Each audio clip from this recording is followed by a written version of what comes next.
Hey guys, welcome back to the channel. This is a story about what if Naruto is Pyrrha's father Ruby. Before I start, please support for more amazing content, and do consider subscribing to my channel and share this video with your friends. This is written by NeonZangetsu and link in description and support writer. Let's start the video. One hell of a team. Pyrrha didn't like this. She disliked the bright stadium lights bearing down on her back. She hated the roar of the crowd in her ears. She loathed the weight of everyone's expectations pressing down on her like a physical force. They didn't care how she felt, what she thought of this, any of it. They just wanted their invincible girl and the sweet spectacle she provided them. It wrung the joy right out of her. Their attention was a yoke on her back, a noose around her neck, a constant and pervasive weight dragging her down with each passing moment. She didn't want to be here. Of course she didn't. No child in their right mind would enjoy this.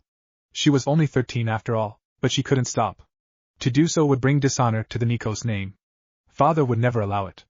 Worse, he would strike her if she dared to bring dishonor upon them. A small, surly part of her snarled at it, but it was a part of herself that she never dared give voice to. Not yet, so here she was, committing herself to another pointless match, preparing to break another promising contender. Green eyes squinted against the light as she stepped into the ring, weapons in hand. Tonight's arena was much as any other, round and circular, ringed by chalk with a protective field to protect the crowd from stray projectiles. There really wasn't all that much to speak of. It would be bought like any other, just another round in another nameless tourney whose name Pyrrha long since forgotten, defending her title yet again. And when she grew older she would be expected to compete in still larger tournaments. To win those as well. It was never going to end, was it? The thought stirred something in her soul. How she longed for a proper fight. Unbidden, she recalled the stricken visage of her last opponent. The poor girl had come all the way from Vacuo to face her in the preliminaries. She was happy. Eager even. Pyrrha had beaten her badly. She hadn't meant to humiliate her, of course, but it didn't change the outcome. Her foe all but threw down her weapon by the end. Spirit broken, eyes burning with tears, she had sworn never to fight again. Because of her. No doubt this would be more of the same. Tonight was another such bout. Steeling herself, she forced herself to focus. The announcer had been speaking for some time now, and she'd all but tuned him out. No longer. In this corner, we have ourselves something of a dark horse tonight. The announcer's voice boomed, stirring up the crowd. Hailing from the kingdom of Vale, no one knows his identity. His stage name is Wait, am I reading this right? Flash? That's it. A note of incredulity threaded its way into the booth. Well, alright then. His name might not be the best, but his skills are top-notch. He's torn his way through the rankings to stand here before us. Let's give him a big round of applause. Lights seared on across the arena, revealing her opponent. The adulation he received was polite at best, lukewarm at worst. Pyrrha took the chance to inspect him as he strode out into the ring. If he was a dark horse, that meant he was an unknown here, someone who had deliberately chosen to conceal his identity in what should have been a private tournament. No one knew his name. Tournaments always had a few of those. She'd not bothered to watch any of the fights involving him, and for the first time she found she rather regretted it. Who was he? How did he fight? Why had he come this far to face her? Clad in a battered blue jacket bearing a golden trim with matching boots and trousers alongside a pale orange vest, he looked remarkably normal. Indeed, he appeared to have eschewed armor entirely, save for an odd ebony helmet. It was a hideous curved contraption of dark metal that turned his every breath into a rasp. Pyrrha frowned at it as much as its owner. Curious. Why bother entering at all if you were just going to hide your face? Was it for the money? 2 million lin was a lot, even by the standards of her family, after all. More than enough for some to try their luck. She pushed such thoughts aside, turning her attention to his weapon. A strange golden gauntlet sheathed his right arm nearly to his shoulder, bearing a strange series of what Pyrrha could only assume to be dust crystals of some sort. Red, orange, gold, jade, azure, violet. 4 atop the knuckles with one on the joint where the thumb must be, and still another resting in the middle. She squinted at each of crystals, trying to ascertain their purpose, and failed miserably. The sight of them left a pit in her stomach. There was something off about that weapon. Not menacing, just different. And in the main corner, Pyrrha wanted to curl up into a ball and die. Oh gods, now they were going to introduce her. More pomp and circumstance. Lovely. Mistral's champion. There could be no mistaking the note of pride that came from the booth. Undefeated for 2 years running in the junior tournament scene. The one. The only. Pyrrha Nikos. The invincible girl. The crowd went wild, they always did. Pyrrha ignored them, waved once, and focused on her foe. It's a pleasure to meet you. She sketched a bow, as was proper. May you fight well in the battle to come. The dark helmet tilted toward her. Eh? A boy's muffled voice emanated from within. What's that? Pyrrha blinked at him, a rare note of discord overtaking her thoughts. Excuse me? Damn it, I'm tired of wearing this get-up. Can't hear a freaking thing. That does it. An ungloved hand reached up and undid a clasp just below his chin. Off it goes, With an irritated growl, he pulled his helmet off and tossed it over his shoulder with nary a care in the world.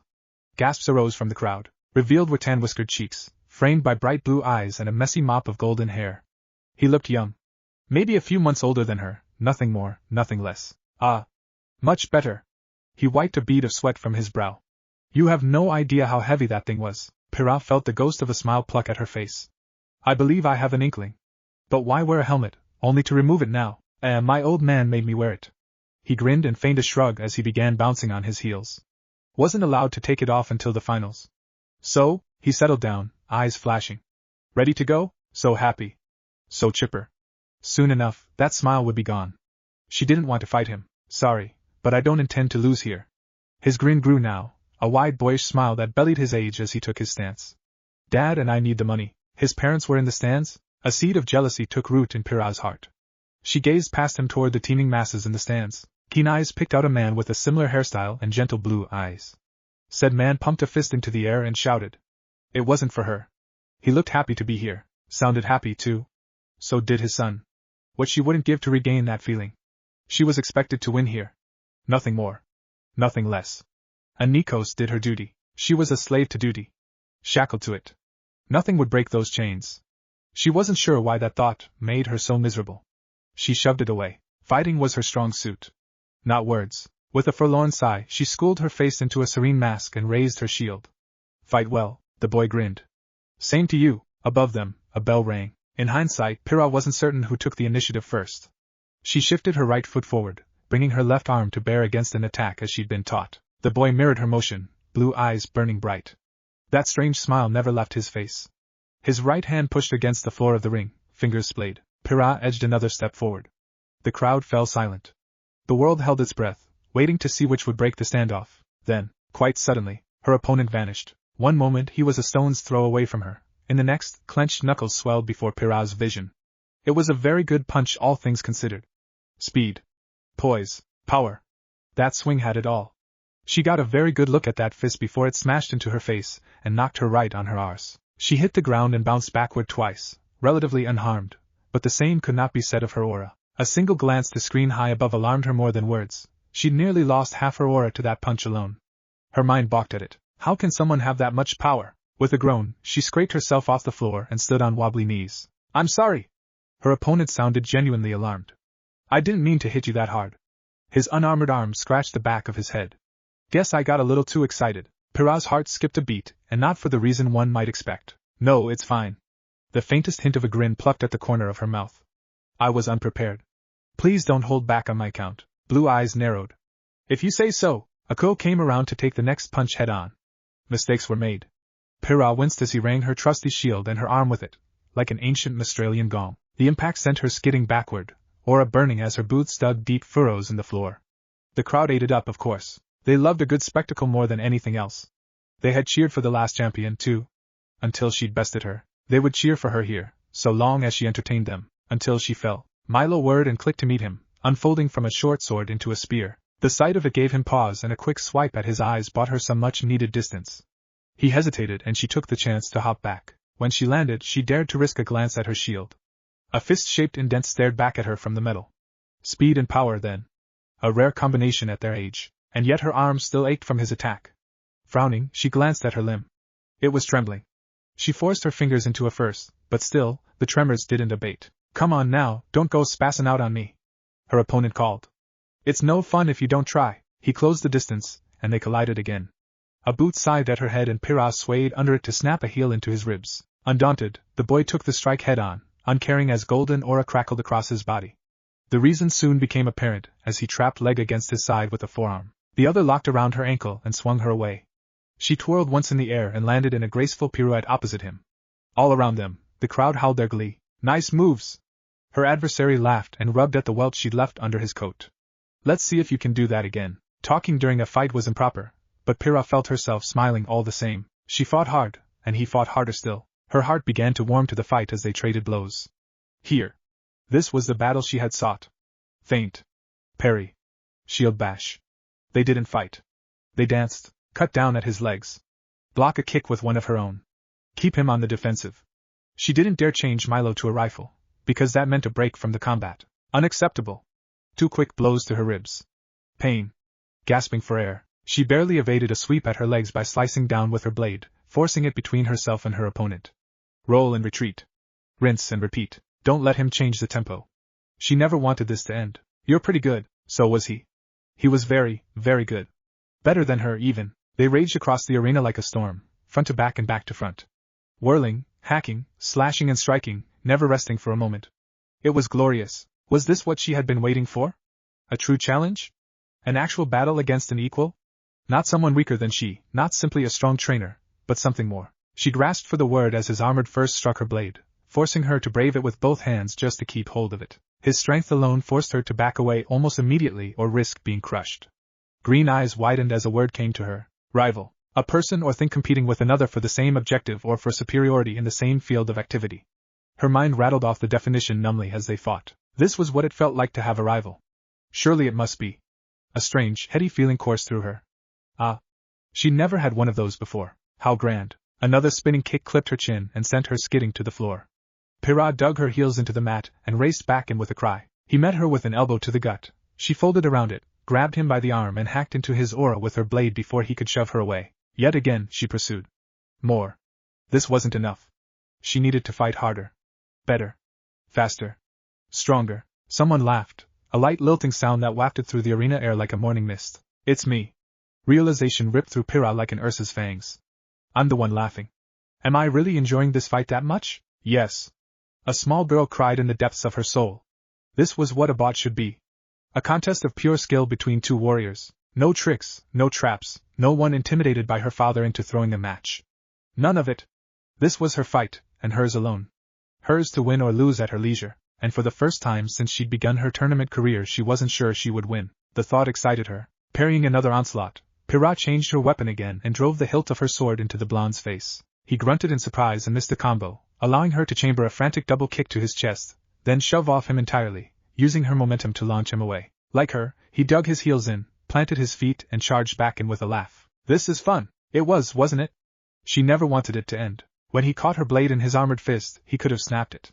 He didn't and used it as a chance to drag her into a struggle. Her forehead touched his as she grit her teeth. They strained against one another.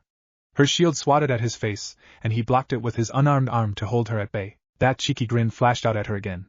But rather than resort to dirty tactics, the whiskered warrior leaned closer. His lips brushed the outer lobe of her right ear. Looks like Dad was right. Came the whisper. You really can fight. Because I'm the invincible girl? Her heart fell. He was just like the rest then. He only cared about her fame. Nah, that sunny smile shone brighter still as pulled back. Never paid attention to all that stuff. It's your skills that matter, yeah? Fall? Who said anything about falling? Scratch that. Pyrrha's heart sprouted wings and soared into the very heavens themselves. She swallowed once, her throat gone strangely dry. I thank you? She whispered back. I feel the same. Then let's give him a show, eh? Blue eyes twinkled as he released her blade. Also, duck. Tanking a powerful punch on the surface of her shield, she charged forward with a piercing cry and cut down at his chest in a brutal crosscut. The blonde didn't dodge. Sparks skittered off his gauntlet as he thrust it in her face, fingers splayed. Bright light flashed before her eyes, blinding her to the jab that followed. Aura squealed in protest, but Pyrrha couldn't bring herself to care. She ignored the blow and grabbed at where she hoped his shoulders were in the haze. Her gloves found purchase and she reared back. Aha! Got you, she heard him curse. Oh hell! Pyrrha's vision returned a heartbeat before her forehead crashed against his. Her world went white again. Headbutting an enemy was considered a boorish tactic by most. It required an exceptionally thick skull, and if you didn't have one, you risked being stunned with your opponent. It was crude. Brutish. Not graceful at all. It would earn her a beating at father's hand. Once such a thought would have had her quaking in her boots. Now, she did not care. Laughter tumbled from her lips again. Soon enough, he joined her. But though they laughed, their bout didn't end. Pyrrha ducked as his fist shot over her head in a wild jab, bringing with it a rush of fire. She felt it sear a black line against her aura, but she ducked away before it had a chance to do anything more. Ah. So that's what he kept the dust crystals for. One was clearly light, the other fire. What were the rest? Ice? Lightning? Gravity? Wind, perhaps? She didn't think that was it, but there's certainly something about it. OW. Her vision rushed back just in time to feel a hammer fist slam into the back of her neck. Pain rocketed down her spine and she fell to one knee dazed. Her foe swept in, ready to bring her down once and for all. Too close. A unfamiliar feeling pricked at her heart. He had her. One chance. One opportunity. Now, panicking, she flared her semblance, and yanked at his armored arm with it. Not much, just a little. Enough to throw off his aim, turn what would have been a decisive blow into a harmless swipe. She could see it now in her mind's eye. He would miss, and she would sweep in to finish this match. She would remain undefeated, invincible, untouchable, alone. The thought filled her with sorrow. But her body wouldn't allow her to lose. Her instincts, raw skill ingrained over a lifetime of training, simply would not accept defeat. Nothing happened. He kept coming. She balked. What? Oh. His gauntlet wasn't steel at all. She'd made a mistake. It was gold. Pyrrha realized her mistake too late. By then he was inside her guard. A gust of wind heralded his arrival, blowing her hair back from her face, sending her ponytail swaying behind her back. But rather than finish her, he came crashing to a halt. Blue eyes met green. She blinked, startled as those gentle azure orbs spooled into a soft shade of serene shimmering scarlet. His fist shot forward like a pulley, going for a knockout blow. Those eyes. Semblance. Her mind bleated in a rare moment of panic. Has to be. Danger. Too close. Get away. Pyrrha jerked back with a rare yelp, trying to bring Aiko around in time to block. Too slow. Metal met flesh and the former yielded as the boy snagged her shield with his unarmored arm, stopping it cold. Clawed fingers squeezed, buckling the metal in his grasp. He kept squeezing, turning her shield to scrap. A knee slammed into her torso, winding her and leaving her retching over his knee. As she folded around it, he took the opportunity to tear Aiko from her grasp and flung it up over the shields and out of the arena. She'd not be able to retrieve it without revealing her semblance. Pyrrha tensed, knowing what would happen next, but the finishing blow never come. Rather than attack, he allowed her to catch her breath, to straighten and stand once more. I'm sorry. When next he spoke, his voice was just a little rougher than it had been before. You fought well. Really, you did? But I needs this money for Dad's medical bills. He gave her a light shove and Pyrrha unwittingly rode it, stumbling backwards in a desperate attempt to gain some much-needed distance. Again, he could have pursued her. She was versatile enough without her shield, but he'd seen its spear and sword forms already. Unveiling her range from would only open her up to a bruising counter. She knew it. So did he. Her foe settled into a new stance. I wish we could keep fighting. But I'm at my limit. This has gone on long enough. Foolish.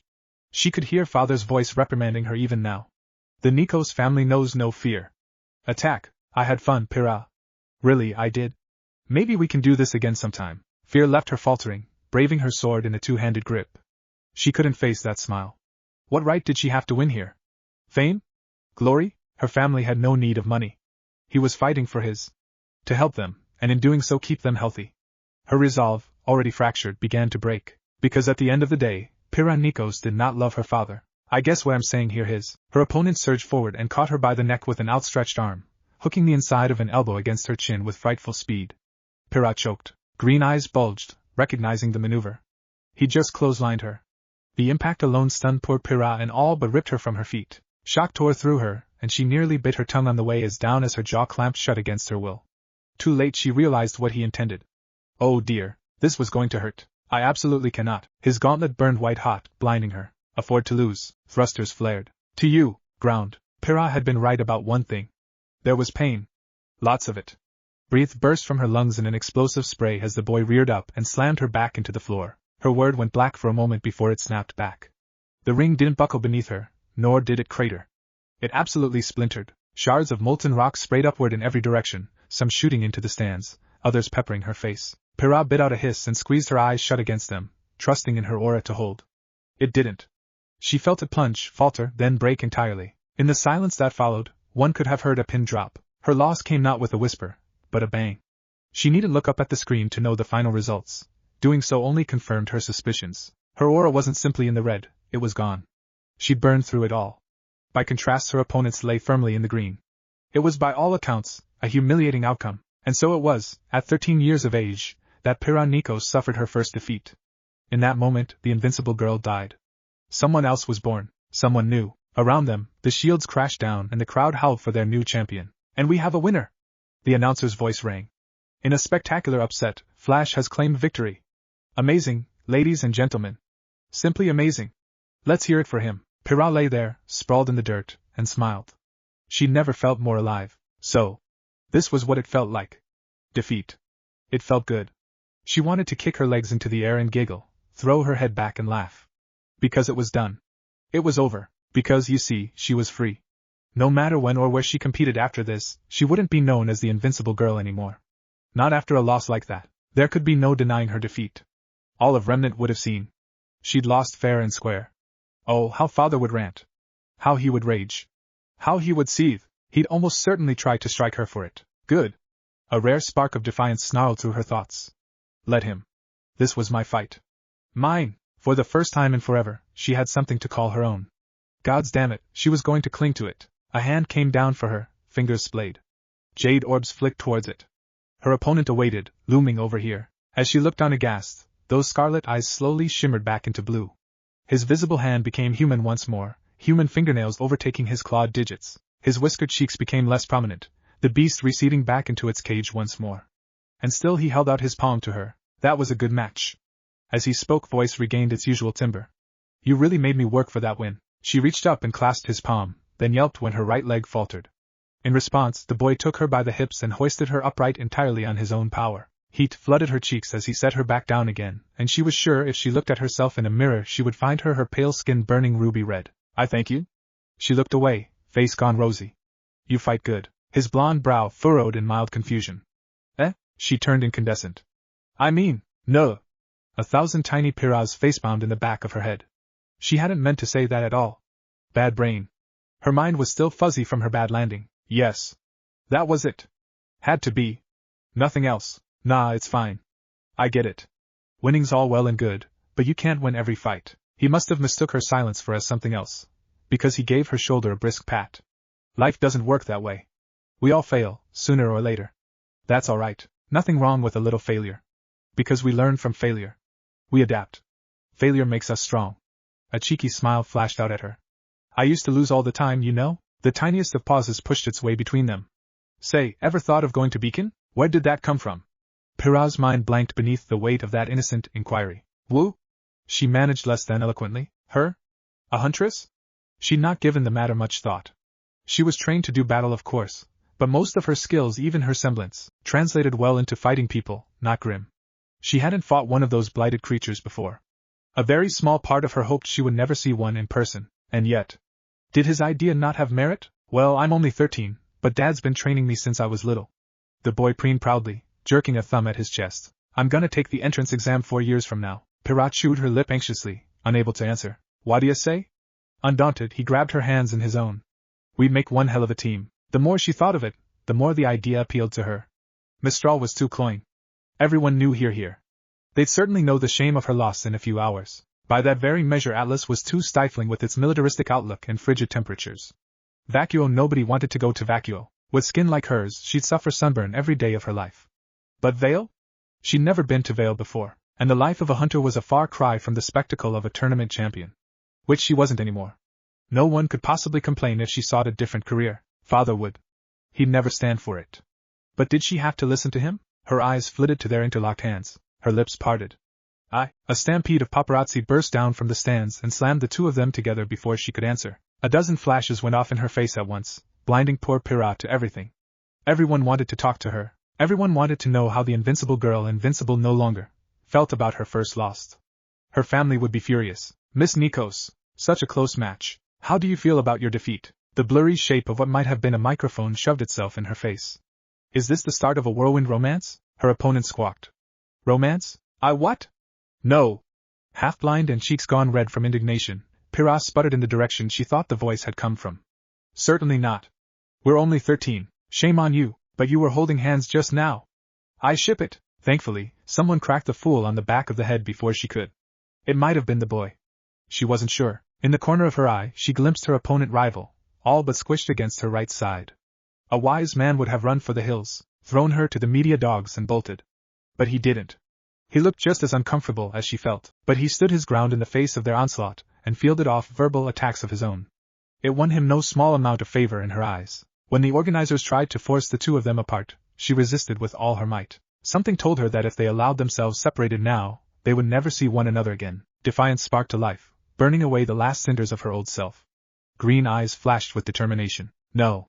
Pyrrha cried out like a child forgotten at Christmas, and clung onto his arm. He's with me, the boy balked at her. I am? Of course he was. Rival, partner, friend, or perhaps some myriad blend of the three. It didn't matter. She'd finally found someone who understood her, that he could fight on her level, and beyond it was simply icing on the cake. She might be young, But even she knew better than to let someone like that get away. She was a Nikos, after all. Her father could squawk all he liked about dishonor and shame. He had already taken so much from her and mother. But this moment, this tiny shred of happiness? This she would keep. Yes. You are. She surprised herself with a giggle, pulling him closer. I didn't get your name. My name? A blue eye twinkled over his shoulder as he laughed with her. Sure. She strained to catch it over their noise. This time she succeeded. Naruto. He said at last. My name is Naruto Uzumaki. Unbidden, his words came back to her. We'd make one hell of a team, Pyrrha. She mumbled over the white nose. I'm Pyrrha. They both knew her name, of course. Everyone did. But it was the only response her frazzled mind could conjure in this moment. Naruto could have insulted her for it. Could have called her an idiot, a twit or a fool and demanded that she let him go at once. He would have been well within his rights to do so. She would have been embarrassed on national television, her career torn down to tatters. But yet again, he surprised her. Hey there, Pyrrha. Naruto beamed back at her, as though seeing her for the first time. Nice to meet ya. He wasn't saying hello to the invincible girl. He was greeting her. Pyrrha. Simple, normal Pyrrha. Nothing special about her. No bee's knees here. Just normal knees. Heat rushed to her face, and she squeezed his arm just a little tighter as the paparazzi continued to babble at the two of them. And then he pushed her over the edge. So how long do you think they're gonna keep asking us all these questions? Just like that, the dam burst. She couldn't hold it in anymore. Didn't want to. Her mind clamped down hard. Too good. Too pure. Must protect. Laughter tumbled out of her as she doubled over, dragging his arm with her. She had no way of knowing how much her life would change from this moment. How could she? She was just a child after all. In her eyes she had found a rival, if not a partner.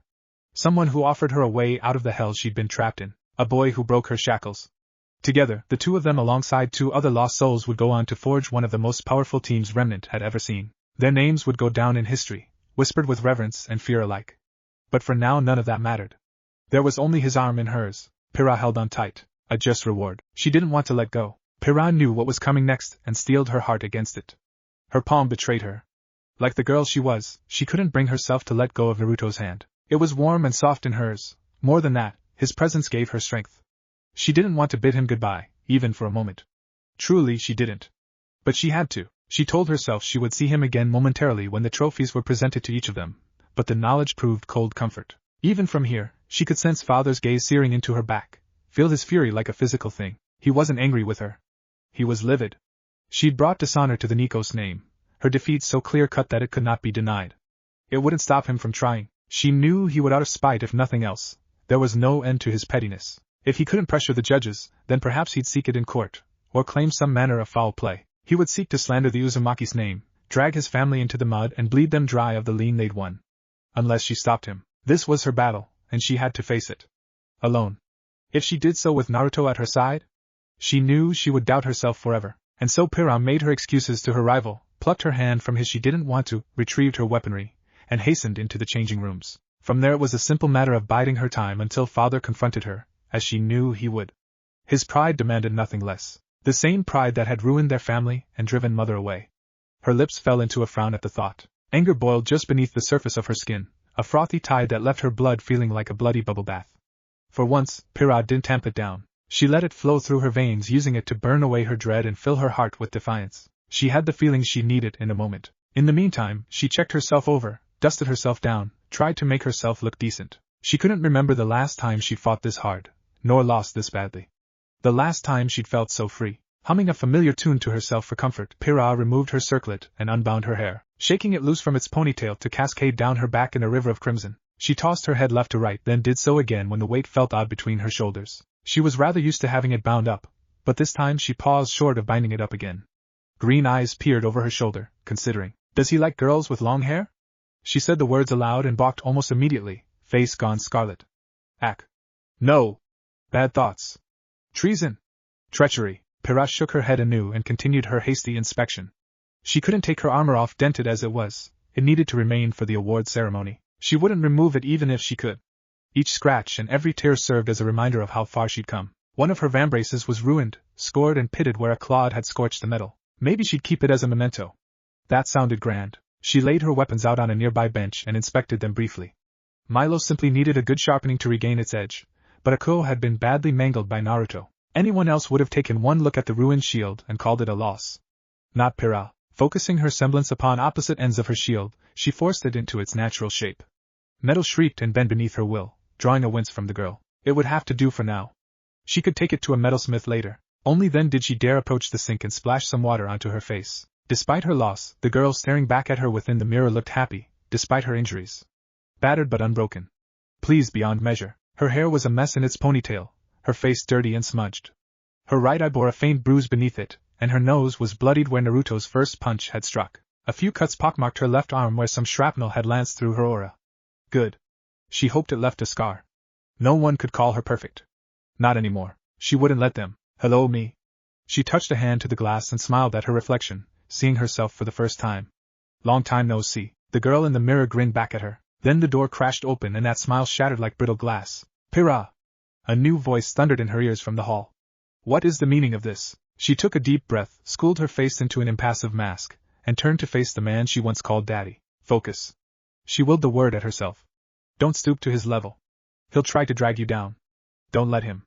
The meaning of what, father? Caesar Nikos was a great big bear of a man, his once handsome face scarred and pitted by the ravages of combat. Green eyes of unpolished jade stabbed into her like a sword, framed by close-cropped red hair and a trimmed beard. Powerful muscles bristled beneath his cobalt suit, barely contained by the dark fabric. He was a fighter through and through, towering well over 6 feet. No fat fool, he. This man had cut his teeth as a huntsman in Mistral before reigning as the kingdom's undefeated champion for decades before his retirement. Needless to say, he didn't take her sass kindly. You know of what I speak. He loomed over her, eyes flashing. What do you have to say for yourself? It was my loss today. She lifted her chin in a rare burst of defiance. I'm not sorry for it. A stern hand cracked across her face. Never say that again. A Nikos never loses. She took the blow with her aura and staggered a single step backwards. Once, such a strike would have cowed her in submission. Not today. Anger emboldened Pyrrha, made her reckless. She turned the other cheek and spat blood onto his pristine white shoes. His face turned an alarming shade of puce. It suited him, but I have. Triumph escaped her in a heady rush. You can't change that. I'm not your invincible girl. Not anymore. Father bristled and she glared right back at him, refusing to falter. To do so now would undo everything she'd said. No. She refused. I'm done, father. The words she'd longed to say for so long burst free from her now. I've had enough of this. I want to stay with mother. Nonsense. His eyes bulged, spade-like jaw setting itself in a scowl. You will do as you are told. We will wipe this stain from our name, and proceed as we have before. Stain? Anger turned to wrath. Naruto wasn't a stain. He was just a boy. And she knew full well how her father operated. Who are you to call him that? He defeated me fair and square, did he? That will be for the courts of Mistral to decide. His smile, slight as it was, proved telling. The courts he had a hand in. I'll have a panel of experts deriding that blonde buffoon within the month. You will back their testimony with your own, of course. That smile turned ugly. He used a trick of some sort. He deceived you. He didn't fight fairly. Worry not, we'll have your perfect record restored. His words made her feel small. No. No, she wouldn't go back to that lonely life. You will do as you are told, daughter. Pyrrha squared her shoulders. I will not. Treacherous chit. His arm swung down at her again.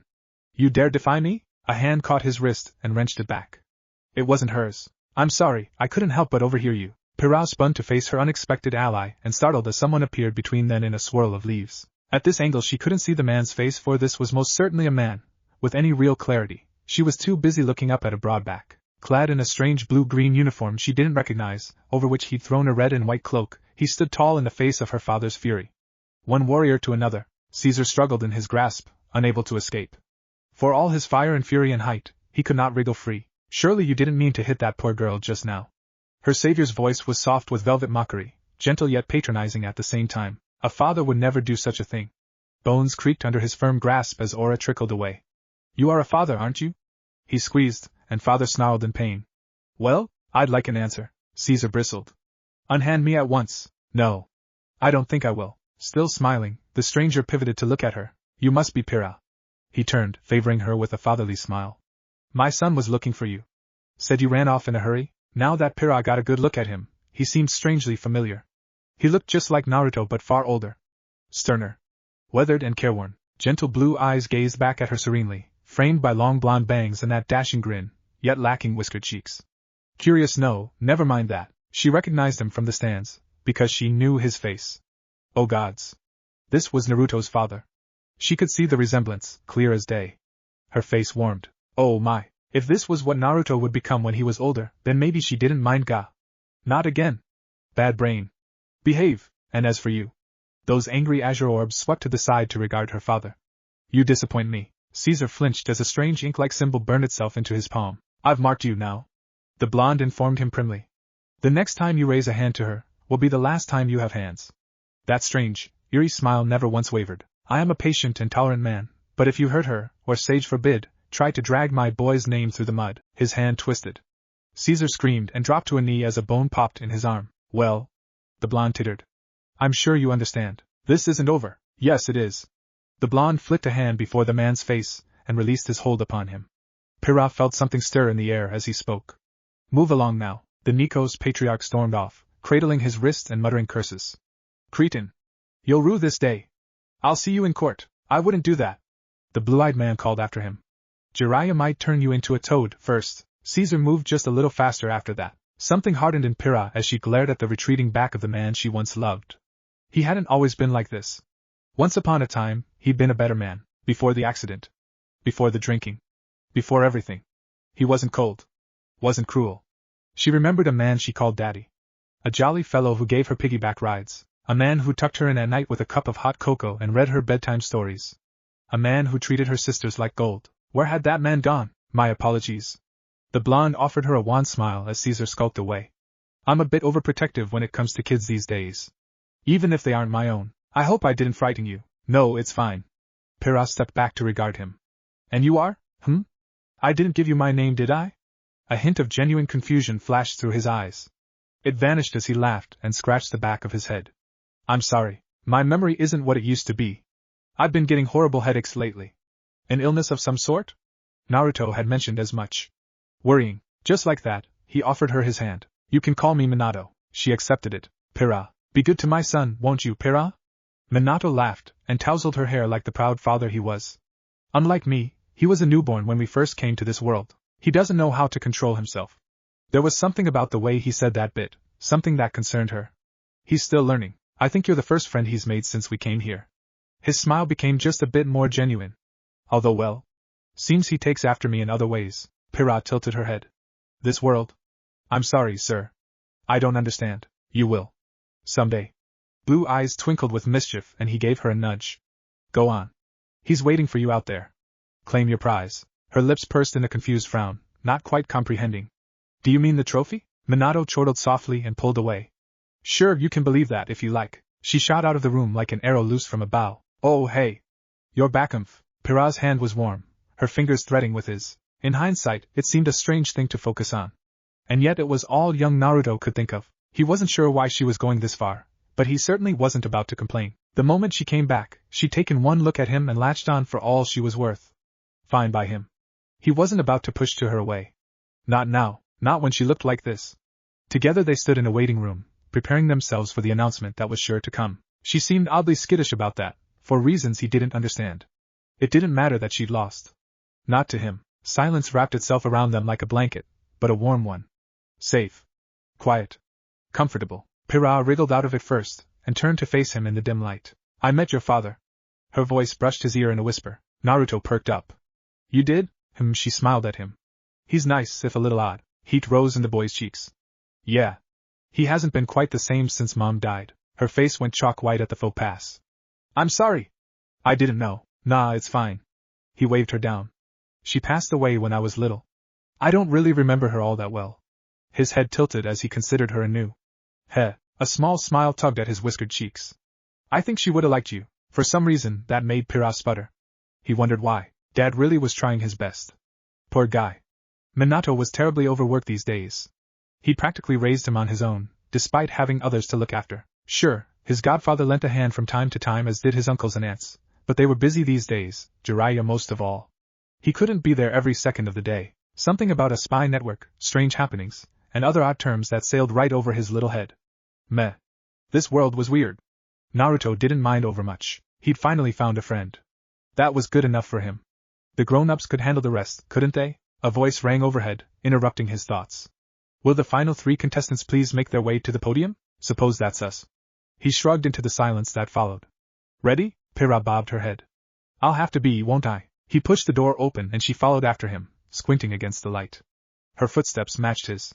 Not in front of or behind him, but beside him. The gesture wasn't lost on Naruto, if only because she still hadn't let go of his hand. Good. His fingers tightened against hers. A small, childish part of him warmed to the idea. He didn't want to let go either. He wanted to hold on forever and ever. Nothing wrong with that, right? The lights flared anew as they walked, forcing them to squint even further. Above and around them, the crowd roared their approval. Together they climbed the podium, he taking first place, and she second just a touch below and to his right. Some stranger came from another door to claim third on his left. He took her in at a quick glance, idly noting her dark hair and strangely bright eyes.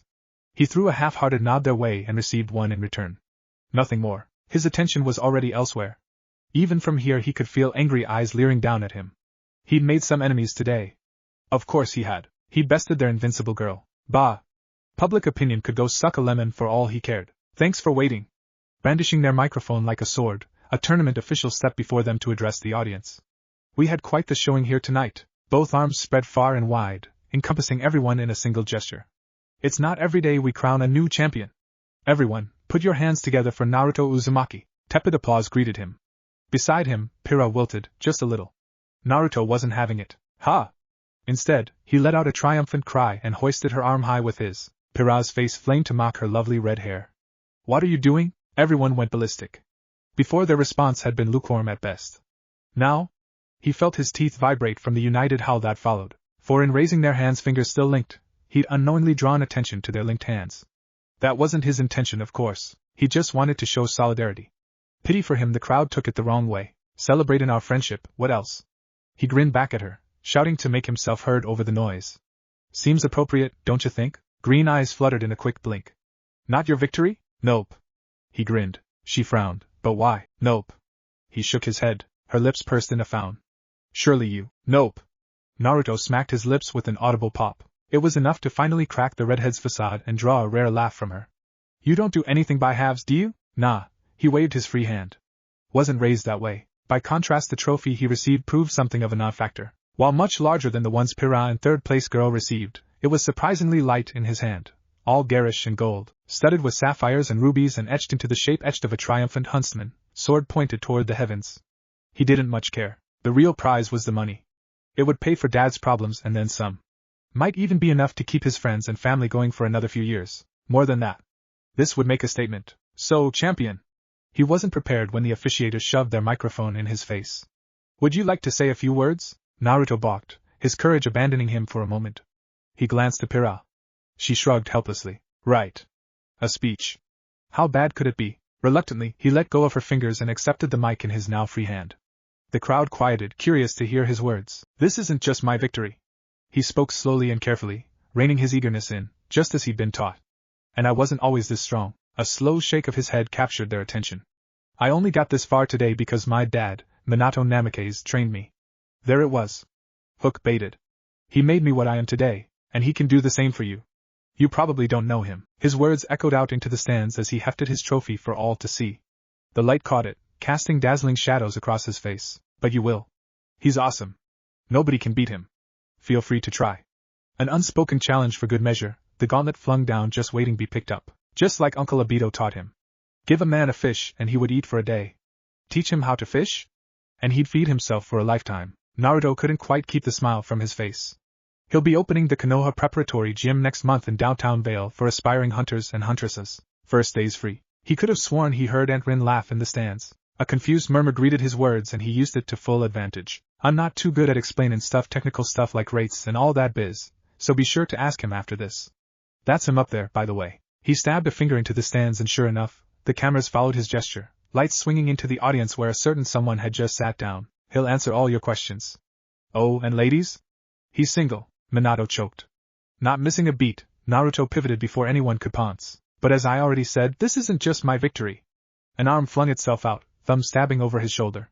My opponent deserves just as much praise here as me. He heard Pyrrha hiss in soft surprise behind him, but buelled on despite the noise. She's a real warrior, not some invincible girl. Not to me. She's just Pyrrha, you know? I look forward to fighting her again next year.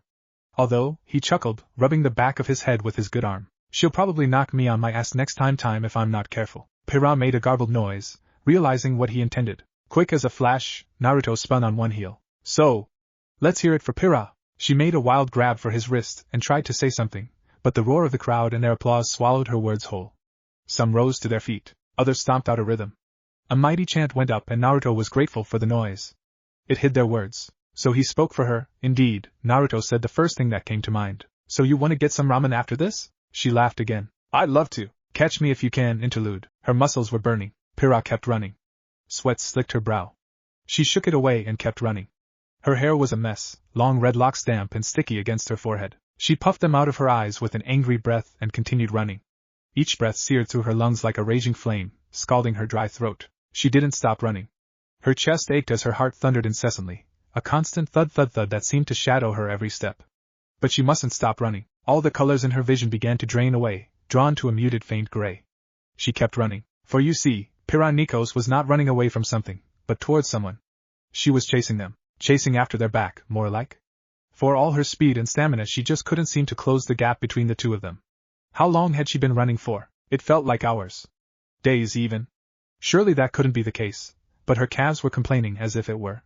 She wasn't going to fall down after this. She was going to absolutely collapse. It would be worth it if she achieved victory. Oh, she knew she'd be spitting and cursing come next morning, but if she could just reach him. Teenagers are often stubborn, and now, at 14 years of age, Pyrrha Nikos was no exception. They say time flies when you're having fun, and fly it had for her. It didn't take much to wriggle out from father's thumb. Minato's threat was all the excuse she needed to slip away. She had a place now. Somewhere she belonged. Life was good, and she owed it all to him. She'd grown taller in the last year, filled out a little more, gained muscle and conditioning in places she hadn't had before. But it was her mind that truly changed. Like a fine blade honed to a razor's edge, so too did her conviction harden. In that regard alone, her training in Vale was well spent. She was already leaps and bounds ahead of the invincible girl she might have been had she lingered in the straw. Yes, she decided, her time here had been well spent indeed. It still wasn't enough to catch Naruto, though. Come on, Pyrrha! A bright blue iris winked over one shoulder as his voice rose in encouragement, buoying her spirits. You're doing great. Keep going. Green eyes flashed, burning with inner fire. He had no idea how much those words meant to her. They lit a flame in her very soul and stoked the dying cinders of her spirit into a roaring blaze. Pyrrha grit her teeth and redoubled her efforts, arms pumping, feet barely touching the track and kicking off twice as hard. She was rewarded by a pleased laugh. Slowly, but surely the distance between the two of them began to close. Behind her the rest of the pack fell away. Pyrrha ignored them. Her vision tunneled to a single point. Naruto made no effort to widen the gap, or perhaps he couldn't. Had she caught up to him at last? Was that concern on his brow? Hope flared to life and with one last desperate burst, she poured on the speed. Voices cheered her on from the sidelines. His uncles and aunt, no doubt. Get him! You're so close. Come on, Pyrrha! You've got this. Sock that cheeky bastard once for me. Wahaha! Brilliant! I told you she'd catch him. All according to plan Ac. Someone doubled over as an elbow slammed into their lower torso. Don't cackle, Obito. You sound like a movie villain. Damn it, Kakashi, why is always the ribs? Rin rolled her eyes. Boys, then they were gone as she raced past them. Pyrrha didn't have the energy to shake her head at the trio's antics, but she did manage a rueful chuckle all the same. Naruto's family was mad. Not angry, of course. But not quite sane either. That was the impression they gave her. They were a tightly knit group of individuals who kept to themselves, yet they accepted her with open arms. At least they didn't tease her like Jiraiya. No doubt he would have much to say if he saw the look on her face right now. The thought lent Pyrrha strength. She kept running, neck and neck now. An elbow brushed his and she began to pass him on the inside of the track. Naruto craned his neck in her direction. Those blazing blue eyes, already bright to begin with, widened now in surprise. But only for a moment. A wild grin tore across his face, dimpling those whiskered cheeks of his. Now that's more like it. His smile caused her heart to skip a beat. Of course it did. She'd fallen in love. The notion caused Pyrrha to miss a step and nearly cost her the ground she'd gained. It was only an ironclad sense of self-control that kept her running forward. Naruto saw it and matched her step for step, and she was all too happy to keep pace with him. Love.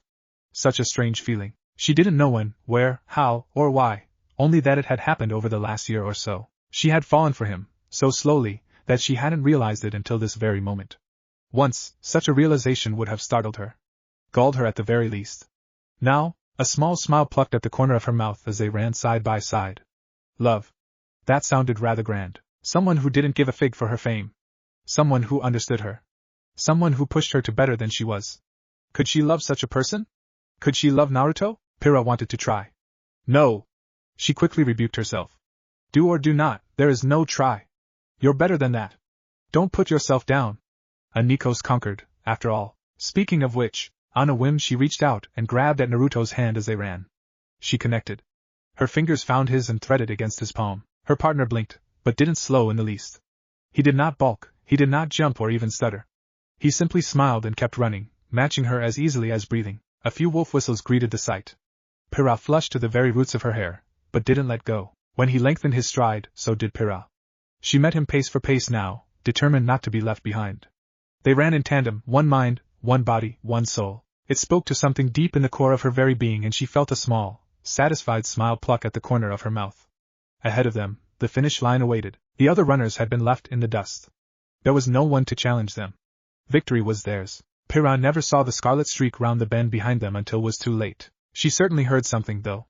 It almost sounded like, "Look out!" Beside her, Naruto sputtered, but he instinctively raised his arm all the same as someone dove between them. Pyrrha mirrored the motion seamlessly, lifting their linked hands high as someone raced through the slim gap they made, then passed them. Both teens coughed as a cloud of rose petals slapped them in the face. Their challenger found the finish line first and hurtled past it with a squeak before they managed to dig their sneakers in and bleed off their momentum successfully. And time.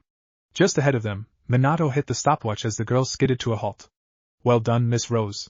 He granted her a careworn smile and checked her time. That's a new record. Take a breather by the bleachers. Silver Eyes danced with glee. Yay! Pyrrha caught a glimpse of silver eyes and dark hair before the girls zipped away again. She and Naruto finally crossed the finish line 5 seconds later. To Pyrrha, it felt like an eternity. Her pride rankled a little, bristling at having been bested so easily. She couldn't speak to the state of her partner, but he looked much the same. Damn it, where did she come from? Naruto let go of her hand and sprawled on the ground with a laugh. What the hell are they feeding that girl? Pure sugar? Looks like it. Pyrrha slammed down on the mat beside him, gasping out a giggle of her own. Speed semblances just aren't fair. Hey now. A new voice interjected B. That's my little sis you're talking about. Be nice. Naruto groaned and rolled over. Was it now? Pyrrha did the same and found herself gazing up into a pair of lovely lilac eyes flames by wild blonde hair and a cheeky grin. She must have stumbled her way across the finish while they rested. Blast it. She looked well fit. A seed of something unpleasant began to grow in her chest. It took root as the newcomer flopped down beside Naruto. Yang Xiaolong, nice to meet ya. Oh hey. I remember you. You're the slowpoke. Lilac eyes flashed red. Hey. I nearly caught you too that time. Didn't see ya. Pyrrha's brow knit in consternation. His eyes followed her. She wanted him to look at her like that. Pushing such notions away, she frowned and tried to busy herself with other thoughts as the two babbled happily. Minato's gym, or Leaf Gym as many folk had taken to calling it as days went by, was outfitted with everything one might come to expect from a proper gym catered to aspiring huntsmen and huntresses. Pyrrha tended to disagree with that assessment. If anything, it exceeded her expectations. Grand without being arrogant, yet humble without civility, it was easily as large as a townhouse. Clearly the minds behind this marvel had put in a great deal of thought and hard work before they laid the foundation. She had been one of its very first students. She had seen this place from the first, and she had realized what it would become. More applicants signed on every year. At present they had a healthy core of nearly 50 would-be hunters and huntresses. It was a promising sign. Beacon's headmaster had been known to visit a time or two, scouting for talent. She'd spoken to him once. He seemed a decent enough sort, and more than happy to have them in Beacon. He'd even offered to let them attend a year early if they wished it. If only Minato would let them. Sadly, it didn't seem he would. That said, Naruto's father seemed to favor caution as much as he did blue and green. Even their gym uniforms, everyone symbolized such. A green tank top and blue slacks with a red stripe running the length of the latter. Pyrrha had asked about it once. He claimed the vibrant hues reminded him of home. An odd turn of phrase, but she'd not thought to press him on it. He'd given her so much already. She would not risk it by prying into his personal life. If the old man wanted to keep secrets, they were his to keep. Not hers. Right now, she was more focused on the fact that someone had intruded into their happy little dynamic. She wasn't sure what to make of that. No, wait, she did. She didn't like it. Did she have any right to be jealous? Should she?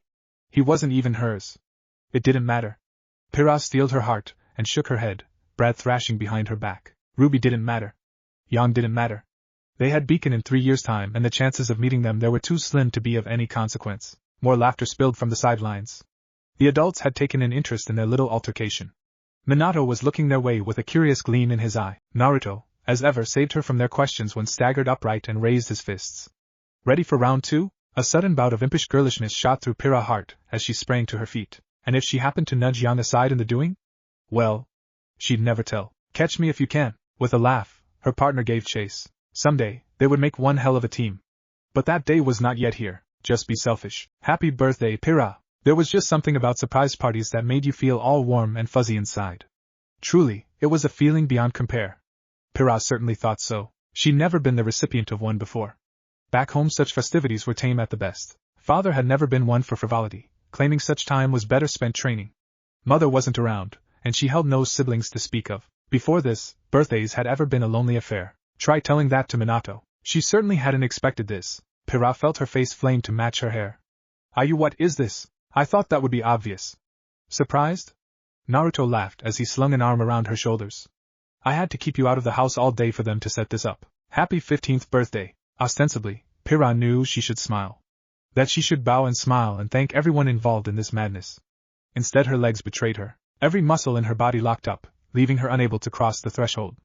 In the end, Naruto had to frog march her through the door and force her to sit at the table. Even then she couldn't quite bring herself to react coherently. Her eyes widened, taking in the glorious sprawl before her. Green eyes widened as a chorus of happy voices greeted her and Naruto, rising like a roaring tide.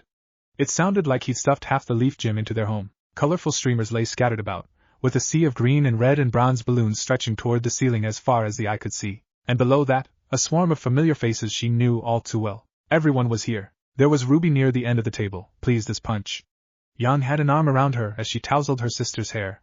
And of course one couldn't forget the rest. Coco tilted her shades down just a hair as she pumped a fist into the air, the older girl's dark eyes dancing with thinly veiled mirth. She winked and mouthed two words. Good luck. Pyrrha sputtered and looked away as their resident brunette sashayed away. If Coco was here, doubt the Malachite sisters were lurking about somewhere too, cheeky devils that they were. A flicker of red and white in the crowd caught her eye. There, Naruto had made more friends than she cared to admit.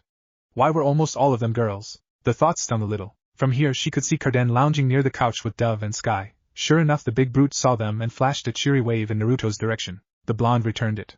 Why he got on with those three she'd never understand. Supposedly they'd gotten a bit nice since he thrashed them in the ring, but Pyrrha just didn't see it. At least Jon was nice. A bit weak perhaps, but he made up for that with singular enthusiasm and a rare determination to improve. In another life, she might have fallen for him. When the cake came, Pyrrha was almost grateful for the distraction. She gazed longingly at the confectionery treat, but more so at the candles upon than anything else. Uncle Obito ladded out for her, made some silly comment and tousled her hair, but she barely heard him. 15. She was still gangling in some ways, but she became more sure-footed with each passing day. She'd begun to fill out in other ways, so much so that Aunt Rin had promised to take her out for new armor soon. Still. 15.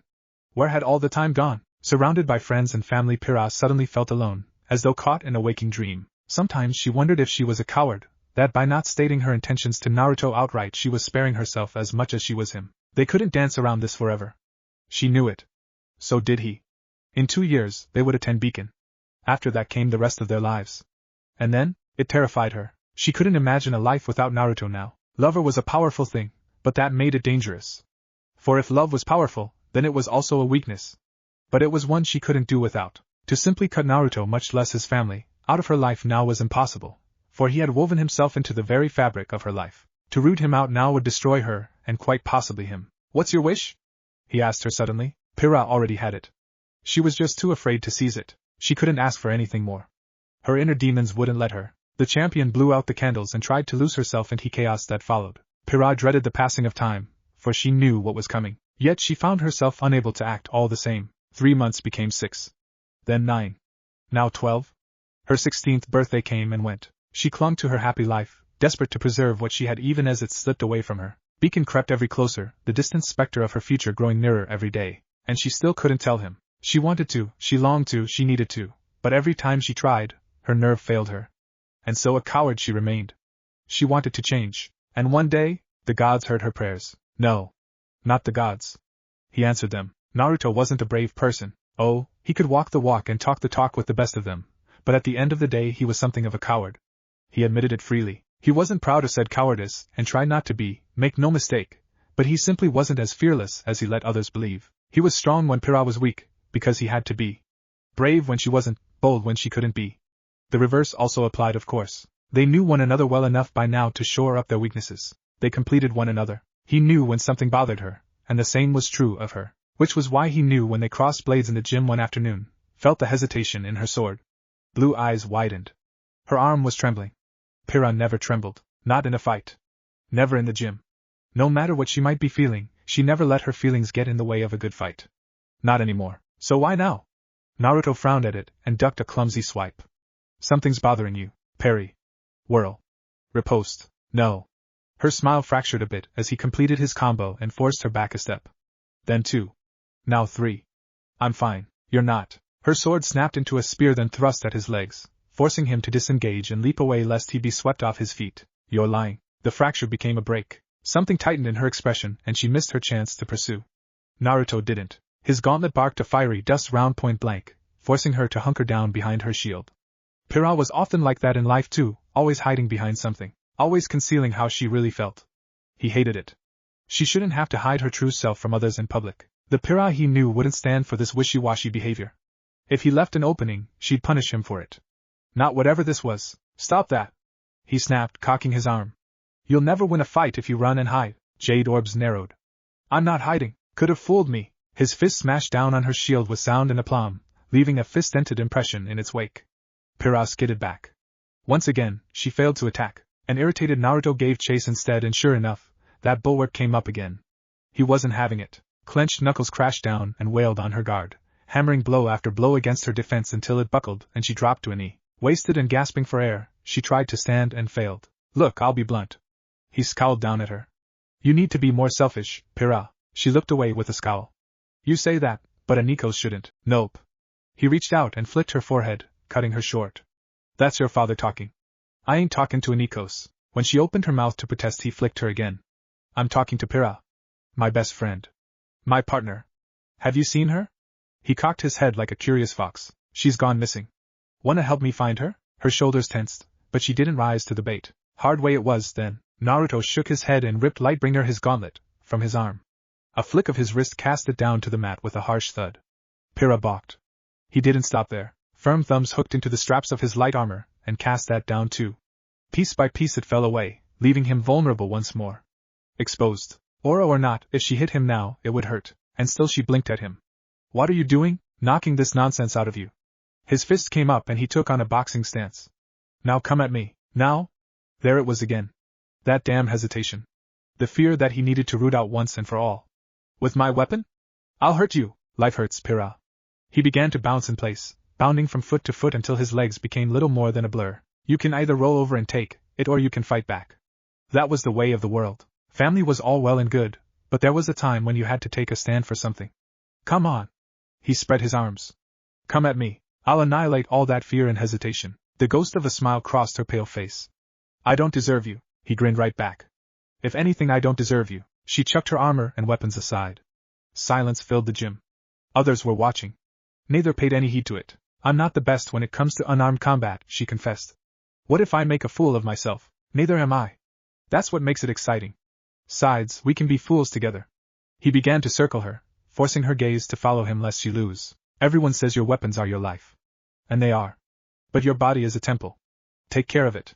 He flicked a jab at her face, and she jerked back like a skittish hare. Protect it. Another punch. She managed to block this one. Learn to fight with a weapon if you like, but learn to carry on without one. You never know when you might have to. She winced. I'm really no good at this. Naruto moved in again. Clenched knuckles cut across Pyrrha's right cheek, opening a thin cut there as she performed a narrow dodge. She hit the mat in a tumble and he stomped down after her, driving an elbow into her ribs.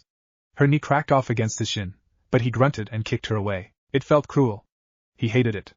It was necessary. That's not the Pyrrha I want to see. He snarled at her as she clambered upright. Show me the Pyrrha who knocked me on my ass. Gimme my partner back. Her head snapped up with a wary cry, nailing him in the chin. Naruto and bit his tongue, grunted in surprise, stumbled back, then wiped a thin line of blood from his jaw. Pride not in himself sparked to life in his chest, a smile racing hot on its heels. He thumbed the blood away, turned his head and spat on the mat. That a girl? Now clench your teeth. A lone tear rolled down her left cheek.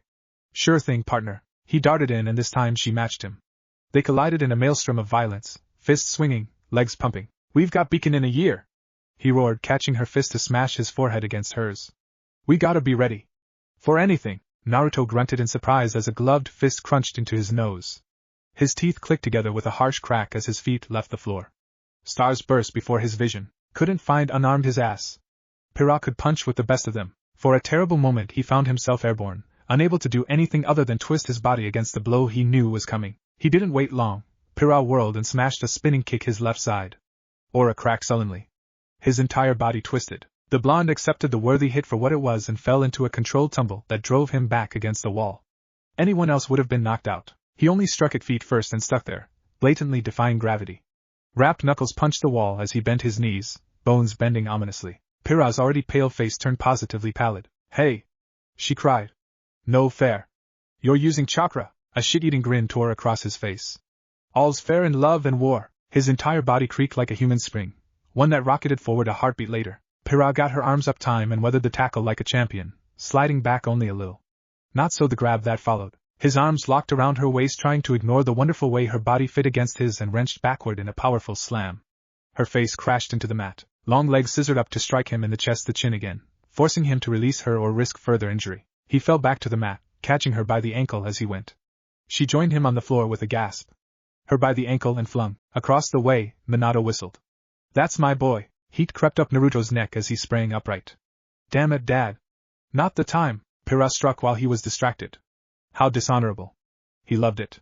He swayed out of the way of rabbit punch that followed, took a grazing bout to his ear. His count proved as swift as it was vicious. He rammed a body shot into her ribs. The redhead yelped in genuine pain, doubling over to clutch at her side. Pity nearly stayed Naruto's hand. No. She'd never learn if he went easy on her. Instinct overpowered him. So he struck again. Breath burst from her lungs, leaving her to recoil with a yelp. "Oh! Who taught you to fight like that, Uncle Obito?" Bandaged knuckles came in again, forcing her to fall back as he pressed her with jab after jab. "Dad's a nice guy, just like Uncle Kakashi and Aunt Rin, but sometimes you gotta fight cheap if you wanna win. Case in point." Smash! She tensed against his shout and tried to protect her weakened ribs.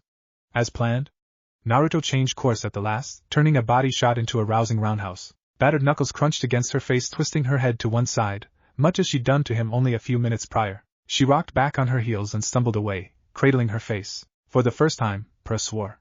"Shit! That hurt." "Ha!" Naruto crowed. "Finally got you to curse." Triumph burned through him like a great flame. "You should do it more often." Her eyes flashed with something akin to triumph mingling with something else. She caught his fist when he swooped in again. His world upended as flipped him over his shoulder. His arm popped once, causing him to cry out in surprised pain as his back struck the mat. Her knee crashed down on his chest, pinning him where he lay with her body. Okay. He tapped the mat with his free hand. "I give." Pyrrha gasped and let go of him immediately, hands flying to her face. "I'm sorry, don't be." A lock laugh tore out of him. "You beat me fair and square. This is your win." He pushed down and forced the joint back in. "Well done. See, nothing wrong with being a little selfish." Her shoulders stiffened, and for an entirely different reason. Heedless of the landmine he just trod upon, Naruto beamed up at her. "I like it when you get greedy." She murmured something. "Selfish? Pyr? You okay there?" Pyrrha dove at him. Rather, she saw weakness and, like the trained warrior she was, capitalized on it. She moved her knee and leaned forward atop him, all but straddling him with her hips. Naruto stiffened. Perhaps had he seen her thoughts, he would have realized what he'd just unleashed, the switch he'd flipped. He'd told her to stop worrying what others thought of her. He'd all but beaten it into her skull. At her core, Pyrrha Nikos wasn't a good person. Well, she was, but she wasn't that good, not as much as others believed her to be. Really, he had no one to blame for this but himself. She bent down, forehead hovering less than an inch from his. Red hair spilled down, tickling his nose. "You're right." When she spoke, her words startled him. Maybe I should be selfish." Green eyes met blue. Naruto's breath hitched in his chest, heart hammering. She leaned in and pressed her lips to his. "It's wonderful to finally meet you in person, Minato. I'm so glad you decided to enroll your son in my school. His records, well, they speak for themselves. You've trained no shortage of skilled students over these last few years, and many of them have made their homes here. I simply must thank you for that. Your gym has done wonders, both for this generation and the next." "They certainly have, haven't they? But before we begin, I'd like to have a word with you, Ozpin. By all means, speak your mind. For a man such as you, I'll gladly make time." "All right. No more games. I know what you are. Rather, who you are. Do you now? And what, pray tell, do you think you know? Tell me, how fares Salem these days, Ozma?" "I see. Yes, I suppose we should talk. That would be for the best. Beware the flash. Not my destiny. Hello, Beacon. We're finally here." Naruto fists pumped into the air as they stepped off the airship, punching toward the sunny afternoon with reckless abandon. His smile wasn't at all stifled by the sight of the campus grounds. If anything, it only seemed to enhance his enthusiasm and make him all the more overeager than before. His good cheer was contagious. At least Pyrrha felt it was, if only because she couldn't quite hide her own grin behind a palm. If her partner felt at all anxious, he did little to show it. And good cheer, as they say, is contagious. Everyone had crammed into the airship to see them off, then promptly followed them off it. Literally. They were all here. There was Uncle Aito now, drawing Naruto's aside to rub his nephew's forehead, whilst a rather bemused Kakashi gave him a stern lecture about being safe, a lecture that made all but invalid as Jiraiya passed his grandson a worn orange tome. She had time to glimpse an orange cover before Naruto hit it with a sputter. Odd. Hadn't she seen Kakashi reading those? Meh. Probably wasn't too important. Remember your training. She caught the tail end of their conversation. You've come far, but your sage mode isn't complete yet. Yeah? Naruto crossed both arms behind his head. I got it, pervy sage. I thought I told you to stop calling me that. You did. I didn't listen. And be sure to tell me all about your adventures. The old sage cackled merrily. I want all the details for my next book, Ak? His words became a yelp as the boy thumped him upside the head with that very tome. All right. Raised hands warded off the book when it came back for a second pass. Such a spoilsport. Guess you really do love Ao. Naruto managed to brain him when he wasn't looking. Say that again and I'll thrash your ass besides. Green eyes narrowed as she espied the cover. Wait. Was that book what she thought it was? Here. Be sure to dress warmly. Aunt Rin all but materialized at her side before she could act on her suspicions, blocking her with her body. Let the boys have their fun. I have something for you. Even as she tried to offer a protest, Obito's wife wrapped a loose amber scarf around the pale expanse of her exposed neck. Wouldn't want to catch cold now, would we? I thank you. Pyrrha accepted it with mumbled thanks, momentarily distracted from her anger by this most gracious gift. The fabric was warm and soft in her hands. No, more than that, it almost felt alive. If she focused, she swore she could feel a heartbeat gently moving in time with hers. Preposterous. Fabric wasn't alive. Or was it? There you go. That right there? A finger tickled her chin. That's chakra-woven cloth. She blinked when the older woman winked at her unspoken inquiry. Minato's latest invention. It's good for taking a hit or two. Might help in a pinch. Be sure and keep it close, won't you? Firm hands wrapped it just a bit tighter, allowing the fabric to fall over her heart. Don't you look lovely? A small smile tugged at the ex-champion's lips as she admired herself. Surprisingly, the cloth matched her armor well. Thank you, the words sounded hoarse even to her own ears. I'll treasure it. See that you do. The brunette grinned and drew her into a warm embrace. Lips brushed her ear. Look after Naruto, will you? Strong arms drew her just a bit closer. He's the best of Minato, but he's got his mother's temper. Pyrrha's mouth clicked shut. He's never mentioned her. Naruto was full of stories when it came to his family, of father, his aunts and uncles, and even Jiraiya, but of his mother? Nothing. More than once she'd wondered why, and to have that dangled before her well. Was it so wrong to try and learn a little of her? That's more heartache than anything else. Rin pulled back with a rueful look. Kushina would have adored you. You have her fire. Her ears began to burn anew. Speaking of parents, her adoptive aunt leaned back in with a sly smile. I'm sure Minato would appreciate if you could see your way to giving him some grandchildren in the near future. The world ground to a halt. For a wild moment Pyrrha actually imagined it. Wild red-headed boys with piercing blue eyes, inquisitive green-eyed girls tugging at her skirts. Mine! Her mind took the idea and ran with it, conjuring names out of morning mist. Bella sounded like a fine name for a girl. Or perhaps Cassandra? Maybe even Daniela? Oh, but what about the boys? She need names for them, too. Leon sounded nice. Maybe? Pyrrha, dear? Rin tugged at her sleeve, snapping her back to reality. You're drooling. And no, she wasn't. She tossed her head from side to side frantically. Quite all right. Rin grinned and touched a hand to her own stomach. I've been daydreaming about children myself, these days. Pyrrha's eyes got really big. Ayuen? All her fears and worries were forgotten in an instant. How do you even know? She tilted her head, regarding the woman's still flat stomach. No, not quite flat, but surely it was too early to tell. Rin would have said something earlier. For all her mysterious ways, Naruto's aunt was horrid when it came to keeping secrets. A mother always knows. The brunette preened. I'm only a few weeks along, barely even a month. Does? Pyrrha swallowed once. Does Uncle Aito know? He will. Brown eyes twinkled in quiet merriment. I want it to be a surprise. He'll make a wonderful father, don't you think? What's this about a surprise now? Pyrrha jerked back with a sputter and wiped at her chin as the boys came back. And still no sign of Minato among them. Is he still not here? Jiraiya offered a helpless shrug. That's my pupil for you. I don't mind. Naruto seemed oddly cheery about that. Dad went on ahead. It's what he does. Oh, don't worry about him. Obito slung an arm around her shoulder. He's probably finalizing some paperwork with the headmaster or something. Nothing you need worry about. He can take care of himself. Uncle Kakashi rolled his good eye and looked away. Maybe they should. I still don't trust that man. You worry too much, Sir Grumpy Pants. And you don't worry enough. Now boys. Rin buelled her way between them. Let's not fight in front of the kids. Both men subsided instantly. Pyrrha felt the ghost of a smile pluck at the corner of her mouth. What did Young call this? Oh, right. Whipped. These two were absolutely whipped. Naruto shrugged and Pyrrha exchanged a rueful look with him. Truly was a wonderful thing to have such a large family. Some might call it strange to have so many people fussing over her like this. All told, she rather liked it. Beacon's bell rang ahead, calling them to their destiny. Hot on its heels, a woman's voice called out across the courtyard. Will all aspirants report to the auditorium? I repeat. All aspirants to the auditorium? Well, Pyrrha swallowed, surprised to find her throat dry. It would seem this is. Fate awaits. Naruto wavered beside her. Be seeing you guys. Be safe. Rin wasn't having any of it. Naruto was still speaking when she dared in and drew the two of them into one last hug. Obito saw his chance and pounced, dragging Kakashi with him. It wasn't long before Jiraiya joined them, thought not with a bemused roll of the eyes that had Naruto clicking his tongue. Pyrrha felt tears sting her eyes. This wasn't the end, she told herself. Only the beginning. Naruto slung an arm over her shoulders. Pyrrha leaned into it. Soon all her worries were swept away, like cinders in the wind. Think they'll be okay? Yup. Rin watched them with a fond smile. They've got this. Now then. Obito pivoted on one heel. Let's deal with the little rat that's been following us. Behind them, a hooded figure detached itself from the airship. It didn't get far before they gave chase. Nope. Not far at all. Beacon really was incredible. Pyrrha had heard no end of tall tales about it, but to see it firsthand, well. It was an experience. Seeing was believing and all that. Tall arched spires and grand architecture aside, it was very much as she thought it would be, a place of light and peace, of hope and the future. They would be spending the next 4 years here, her and Naruto both. It helped that they were very much the stragglers here. While they bonded with family and friends, everyone had gone ahead of the. Alone, they had ample time to admire everything as they made their way towards the auditorium. She was glad for that. Perhaps that W. So? Naruto nudged her with an elbow as they walked.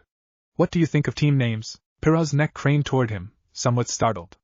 Isn't it a little early to be worrying about something like that? Nah. His grin outshone all her fears.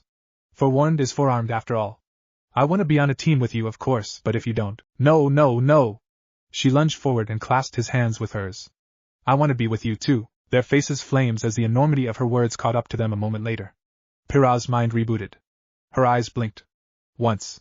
Twice. Thrice. Oh dear.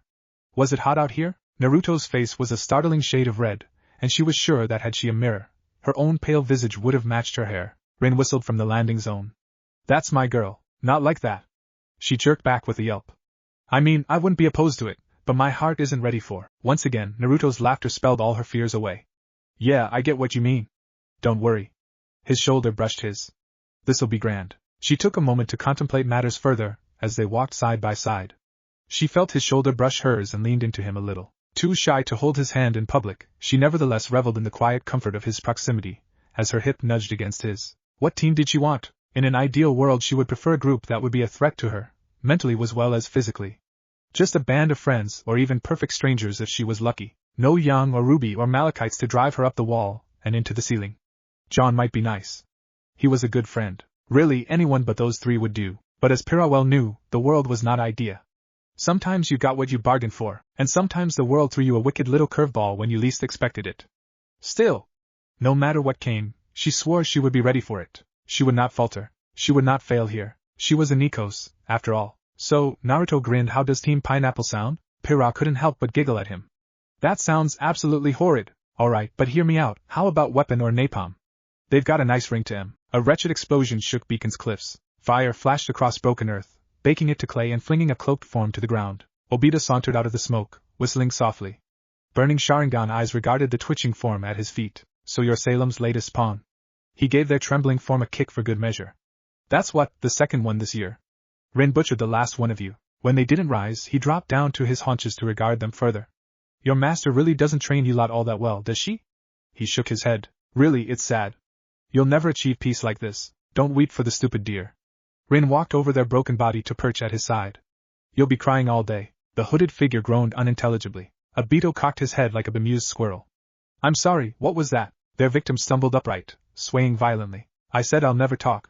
Everything I do for the sake of my goddess-ack? A burning blade of chakra slammed through their back and burst out their chest. About that, Kakashi hummed in their ear. Your compliance really isn't a factor here. In a single seamless movement he stepped away and ripped his blade from their back, spattering the earth red. In their dying moments, the assassin actually wept and went into a frenzy. Flailing like a madman they their cloak free with a shriek and slammed a hooked tail up into Obito's face. It was a sound strategy. Attack the one member of the group with their guard down in a fit of petty spite. Really, it should have worked. A single blow, a single kill until their weapon passed right through him. Literally. It phased through his flesh, leaving him utterly unharmed. Bad choice. Obito shook his head, swayed forward, and kicked them in the teeth. Congrats. Now I have to kill you. Nothing personal. Can't have you messing about with our little nephew. He reached down. Sharingan eyes flashed. So tell me everything before you die, would you kindly? Tyrion Kalos blinked up at them with blank eyes.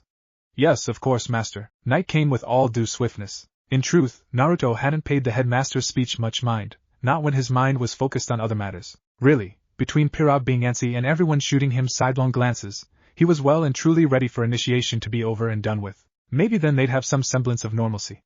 Ack. Bad joke. Jan was rubbing off on him. Are you sure this is allowed? He flicked Pyrrha a lazy glance as he finished setting out their gear. Don't see why not. It'll be fine. He'd set his sleeping bag off to one side in a corner behind some audio equipment, the better to have some manner of privacy while he slept. Naturally, Pyrrha had claimed the spot beside him. That suited him just fine. They were partners after all. If not yet in name, then in spirit. It didn't help the glances. No one seemed keen to save them on that front. Carden had started a pillow fight with some ginger-haired girl and Jon had been dragged into it on her side. Really, they were trading blows like champions. Good on him. He really needed a friend after that whole Vomit Boy incident back on the airship. Not far from them and toward the center of the room, he spied Ruby and Yang engaged in a rather heated argument with a spirited white-haired girl. Was that a Schnee? She looked like a Schnee. Whoever she was, she seemed to be ranting about something. Dust and craters? He didn't much get it. Another with dark hair sat only feet away, knees tucked into her chest, golden eyes fixed firmly upon a novel. Poor thing tried to ignore the lot of them to no avail. She sensed his gaze and looked up. Naruto saw the plight there, and shrugged helplessly. Nope. Not getting involved in that. Sorry. He mouthed across the way, hoping she could read his lips. Just ignore him. The girl favored him with a tiny smile and blew out her candle, plunging her side of the room into darkness. It only made Ruby and Yang squawk all the louder, which in turn riled up their companion. Good lord, the Schnee had a pair of lungs. With a shake of his head he finished his task and reached for his lamp. Guess we should turn in ourselves. Well, if it isn't tall, blonde and handsome. Naruto's blood ran ice cold. Fate wasn't very kind tonight, it seemed. Pyrrha smacked her head against the wall in a rare moment of anger. She seemed to share his sentiment. No. Not now. Not them. Anyone but them. Naruto knew who had called to them even before he pivoted and saw them. As ever, one wore white to bed, while the other favored red. If their garb didn't give them away, their faces did. They were twins after all. Hey, Melanie. He stifled a yawn with the back of his pal and raised a hand in greeting. Miltia. You're here too? Didn't see you during the speech. Then again, he hadn't looked very hard. Of course we're here. The taller of the two scoffed. Did you think we'd let you just up and leave? Naruto forebore the urge to roll his eyes. In many respects, the Malachite twins were worse than Yang. At least Xiaolong only made the occasional bad joke. These two, well, they weren't mean or rude, they were simply direct. Frightfully direct. They'd come to the Leaf Gym weaker than most, but by the end, they'd stood in the top 5. Perhaps they'd taken to Dad's methods a little too well. What they lacked in strength they more than made up for in teamwork and tenacity. He didn't mind them, make no mistake, they were good friends, but this was plain bad timing. So, lover boy. Miltia plunked down beside him. This spot taken? Pyrrha plastered a false smile to her face and didn't move from his other side. It very much is. Not sorry, Melanie grinned. Oh? A little fight in you. I like that. Always knew you were thirsty. Didn't realize you'd gotten grabby when we weren't looking. Naruto coughed. Hey, come on now, come on Blondie, there's more than enough to go around. She winked up at him. Sure you don't mind if I take a bite? I very much mind. A familiar red and bronze blur interposed itself between the two of them. Oh boy, knowing what was coming, Naruto winced anew. Somebody just flipped Pyrrha's switch. Do you see this? His girlfriend waved her now clenched knuckles before Melanie's face. This is my fist. You'll be eating this if you touch him without my permission. If she expected the twins to finally get the message, she would be sorely disappointed. Melanie leaned back and smoothed her hands across her pajamas. Her grin was firmly of the shit-eating variety. Indeed, she looked like the cat that caught the canary and slaughtered it.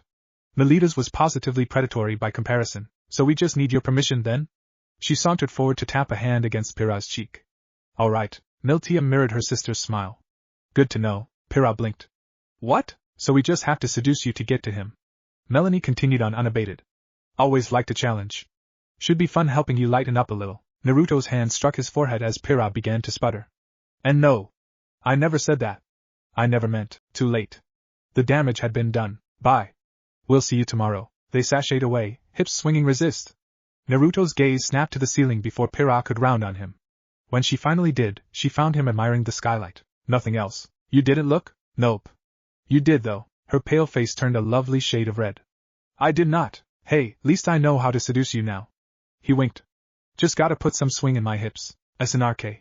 Pyrrha uttered a very unladylike snort and hastily muffled it with her fist. Still, she couldn't quite keep the smile from her face. You're trying to cheer me up. That depends. He leaned closer, pressing his forehead to hers. Is it working? Maybe. She looked up at him through her lashes. You really didn't look? Swear on the gods, swear on my ramen stash. He smacked his lips with an audible pop.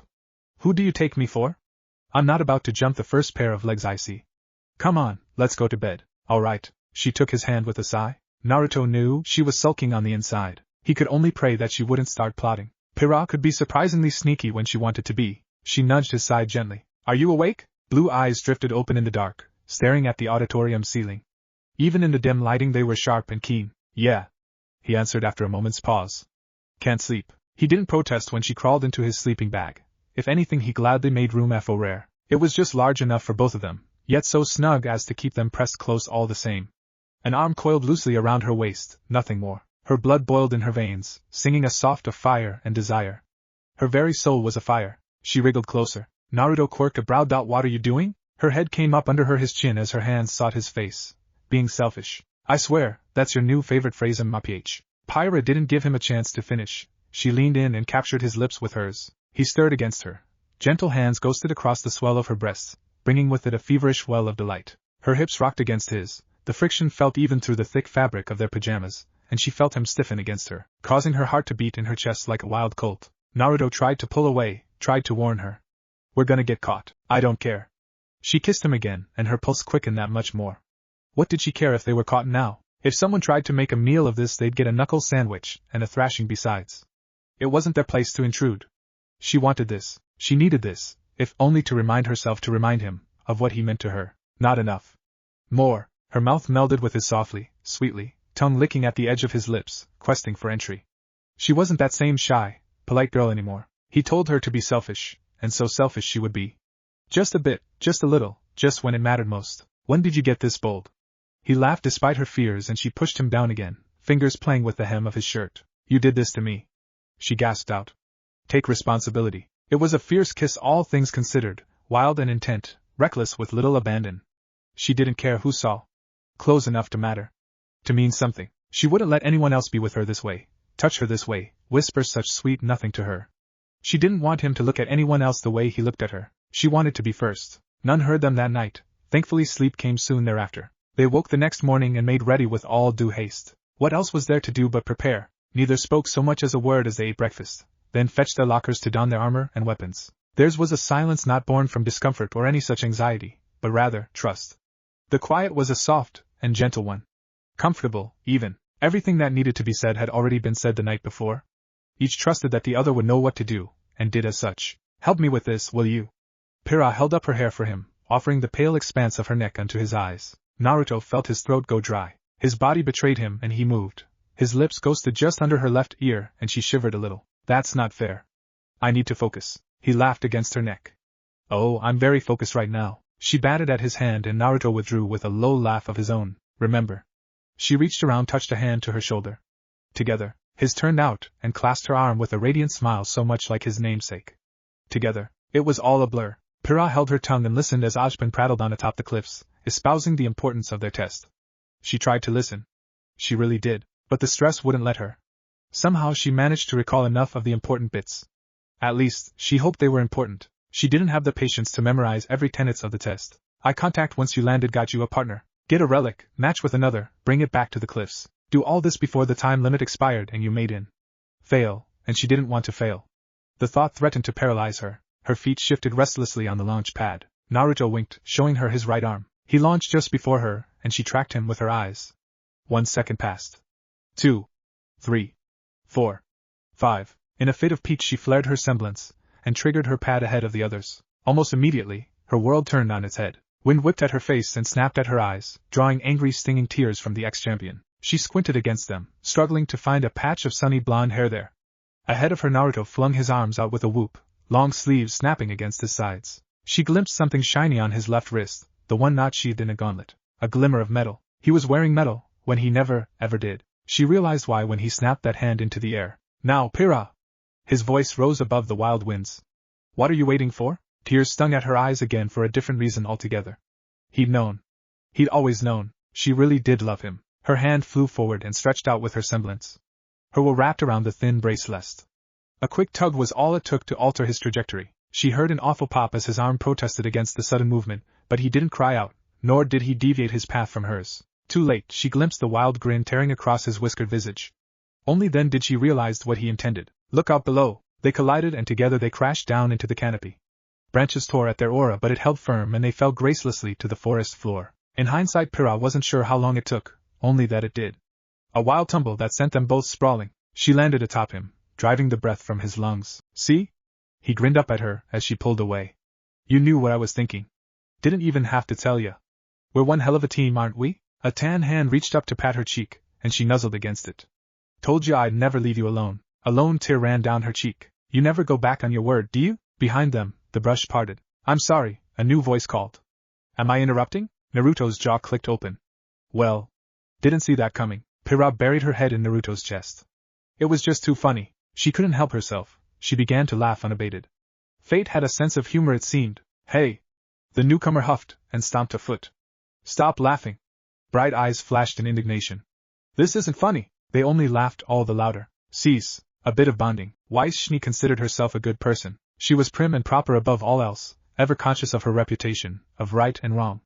All her life, she'd been careful to cultivate a good image of herself. It was expected of her. Demanded. She was a Shni, after all. Father would tolerate nothing less. Whatever you wanted in this world, you had to take it. Time and time again, there were no miracles in this world. Everything you wanted must be grasped with your own two hands, nothing less would too. Father had beaten that lesson into her. Weiss still heard his voice sometimes. You want to be my heir, child? Then show me your mettle. Prove that you're better than your runaway sister, that you have the right to lead this company. Beacon, you say? Fight for it. Defeat this enemy. What's that? A scar? What of it? A Shni does not cry. Surely you can at least do this much? You're such a disappointment to me, Weiss. Weiss? Weiss. A hand waved before her face, snapping her back toward reality.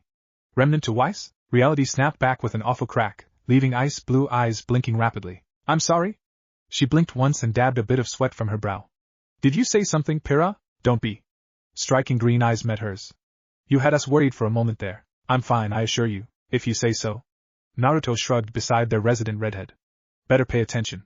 They'll be calling our names any minute now. Weiss tossed her head and lifted her chin. I'm quite prepared, good sir. Naruto blinked. Sir? Her new partner chose that moment to chime in. This from the girl who was muttering to herself a minute ago. Yan Xiaolong.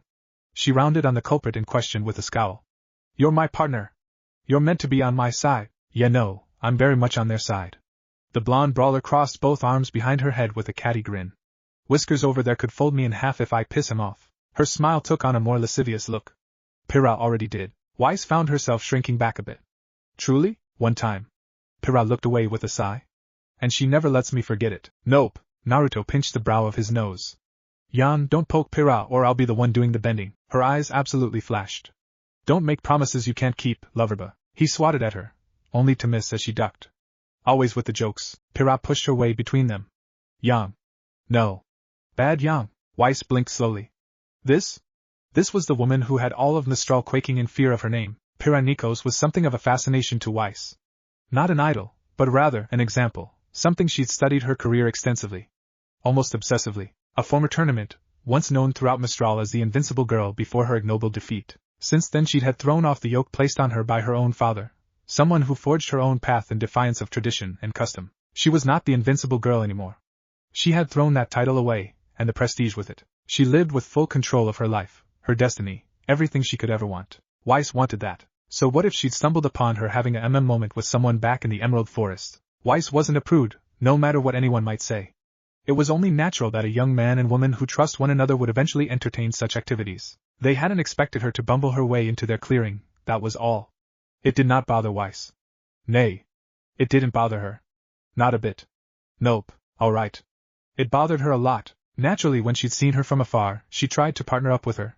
Technically, she'd gotten what she wanted. Pyrrha Nikos may not be her teammate, blast that blonde of hers, but they were going to be on the same team, she just knew it. With a bit of luck, she would yet be named leader of it. This was fate. This was destiny. It was meant to be. That said, initiation had proven to be rather tame, all things considered, almost suspiciously. There were no giant grim attacks, no chaos, hardly any grim at all, really. Little more than a race to collect the relics and make it to the cliffs in time. Her current partner left much to be desired, but at least she knew enough to handle herself. Better her than that, she thought to herself. Her teammates certainly knew how to fight. She'd scarcely had a chance to display her skills. Jan aside, Naruto and Pyrrha had cut through the grim like a storm.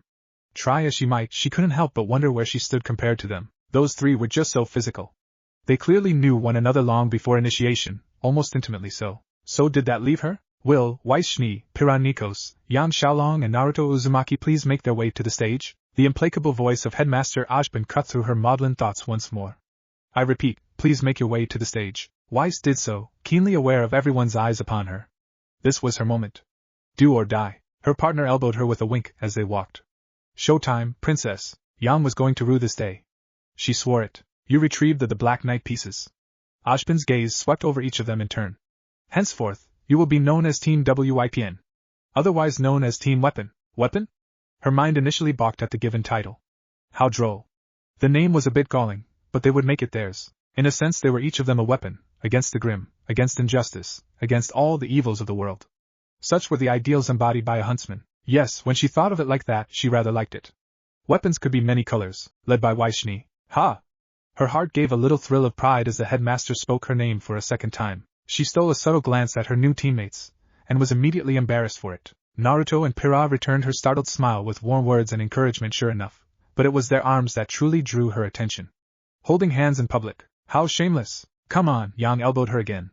Don't be a prude. Xiaolong, I will harm you. They were escorted off stage and left to watch with the others. Another set of names were called. Next we have Ruby Rose, Nora Valkyrie, Lai Rin, and Blake Belladonna. Just as before, Ozpin waited courteously until the aforementioned students assembled before him. You collected the white bishop pieces.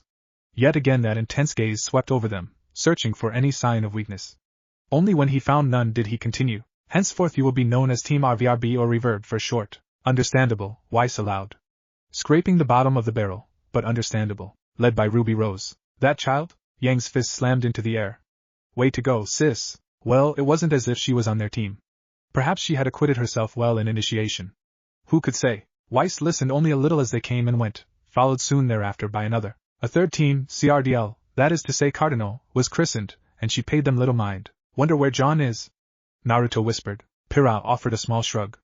I'm sure he made it, she was with him after all. Sure enough, a fourth list of names were called, much to the immediate chagrin of Weiss. John Ark, Melanie Malachite, Miltia Malachite and... Ozpin paused, squinted at his scroll and frowned. I do hope I'm reading this last one correctly. Neapolitan? Is that right? A girl with flowing hair of strawberry pink and chocolate brown skipped onto their stage well ahead of the others. Oh, right. Jan hummed in quiet appreciation. Almost forgot about her. Figures she made it in. Weiss considered the stranger anew. Gods above, she was a tiny little thing. Even Ruby was taller than this one, and that was saying something. Still, Weiss couldn't help but frown at the sight of her. What was the saying father often used? Dangerous things came in small packages. She couldn't help but feel the same about this one. There was an air about her, as if she found this all terribly amusing, a grand joke, with each and every one of them as the punchline. When their eyes met across the way, the strange girl cocked her head in silent curiosity. Then she smiled at Weiss. It was not a pleasant thing, that smile. Those mismatching eyes were narrow and sharp, her grin that of a predator considering its prey and beneath it. Weiss felt like the latter. All her pride and courage meant nothing in the face of that half-lidded gaze. The little hellion saw her. Knew her. Neo's lips parted, moving soundlessly. I see you, little Schnee. Weiss jolted and reached for Mighternaster, only to remember it wasn't there. This was no mere student. Neo, wait up. With one last lingering look at her, the petite predator turned and preened as her teammates climbed up onto the stage. A blond young man Weiss dimly recognized stepped up to her. Neo immediately pressed herself into his side and clung to his arm. The girl's grin told a story all its own as they looked fondly upon one another. Before her eyes she stood on the very tips of her toes and pressed her lips to his cheek. The blonde sputtered at the sudden display of affection, but didn't draw away. Ozpin saw it too and regarded them with a fond smile. Henceforth you will be known as Team JMMN, or Jasmine. Pyrrha winced. Oh dear. The twins won't be happy with that name. Led by Jon Arc, Naruto whistled. That boy, Jon. Pyrrha and Yang shouted encouragement of their own. And yet, despite all that, Weiss couldn't forget what she'd just seen. That creature was more than she appeared. She would do well to stay far, far away from her. This wasn't all that bad, really. Naruto found he rather liked his new teammates, if only because he knew them so well already. Well, it went without saying for Pyrrha, but really. That had been something of a stroke of luck, blundering into Weiss, because she'd brought Yang with her. He remembered her well enough from all their time in the gym, although Pyrrha still seemed strangely cross about that, and while Weiss was a bit of a mystery, Naruto felt he could get along with her well enough once he got the measure of her. Their dorm was not small, but he couldn't call it room either. A bit of redecorating might be in order once they finished their first meeting. Ought to make things interesting. Put up a few posters, some decorations, perhaps a bunk bed or two. The thought tore a grin from him. Bunk beds sounded nice for reasons he wasn't about to say, so he offered the proverbial olive branch as he sprawled on his cot. We're settled in. Is this part where we start spilling our hopes and dreams to each other? Pyrrha rolled her eyes and settled in beside him. Not much point in that. You already know mine. Same. Yang uttered a jaw-popping yawn as she stretched upon her own bed. Weiss blinked, momentarily taken aback. I beg your pardon? Well, he elaborated, not at all liking the mulish look in her eye. When you think about it, we don't know all that much about each other. You and Pyrrha do. Leave it to Yang to be the devil's advocate. She wiggled her brows at him and Naruto felt an insidious heat creep up the back of his neck. You're thick as thieves. Pyrrha didn't deny it, of course. She was stubborn like that. Point taken. He coughed into his fist to hide it. So, what about you, Weiss? What's your story? The Schnee preened a little and he suspected he had the measure of her. Not one of those posh arrogant types after all. Not quite. Well, if you must know, all too easy. Pride cometh before the fall, little Schnee. Her story was much as he suspected it would be, not a fall from grace, but a tale of a young girl seeing her way in the world. She'd come to Vale of her own accord, but the tacit tones of her voice told another story. It wasn't hard to make a conjecture here or there with the hints she laid. A bad home life was one thing in a bad mother, but for a father to be that controlling of their daughter, it struck up ugly parallels with Pyrrha's old man. He said as much once she finished. Someone needs to smack your old man in the mouth. Yang nearly fell off her bunk. Blunt as ever? I see. Careful, Weiss. He'll have you eaten out of the palm of his hand. I do not disagree with that statement. The fencer allowed. But his legacy is not your legacy. Naruto finished. I know. You do? Yup. He smacked his lips. The sins of the parent can't be the sins of the daughter. Just ask Pyrrha.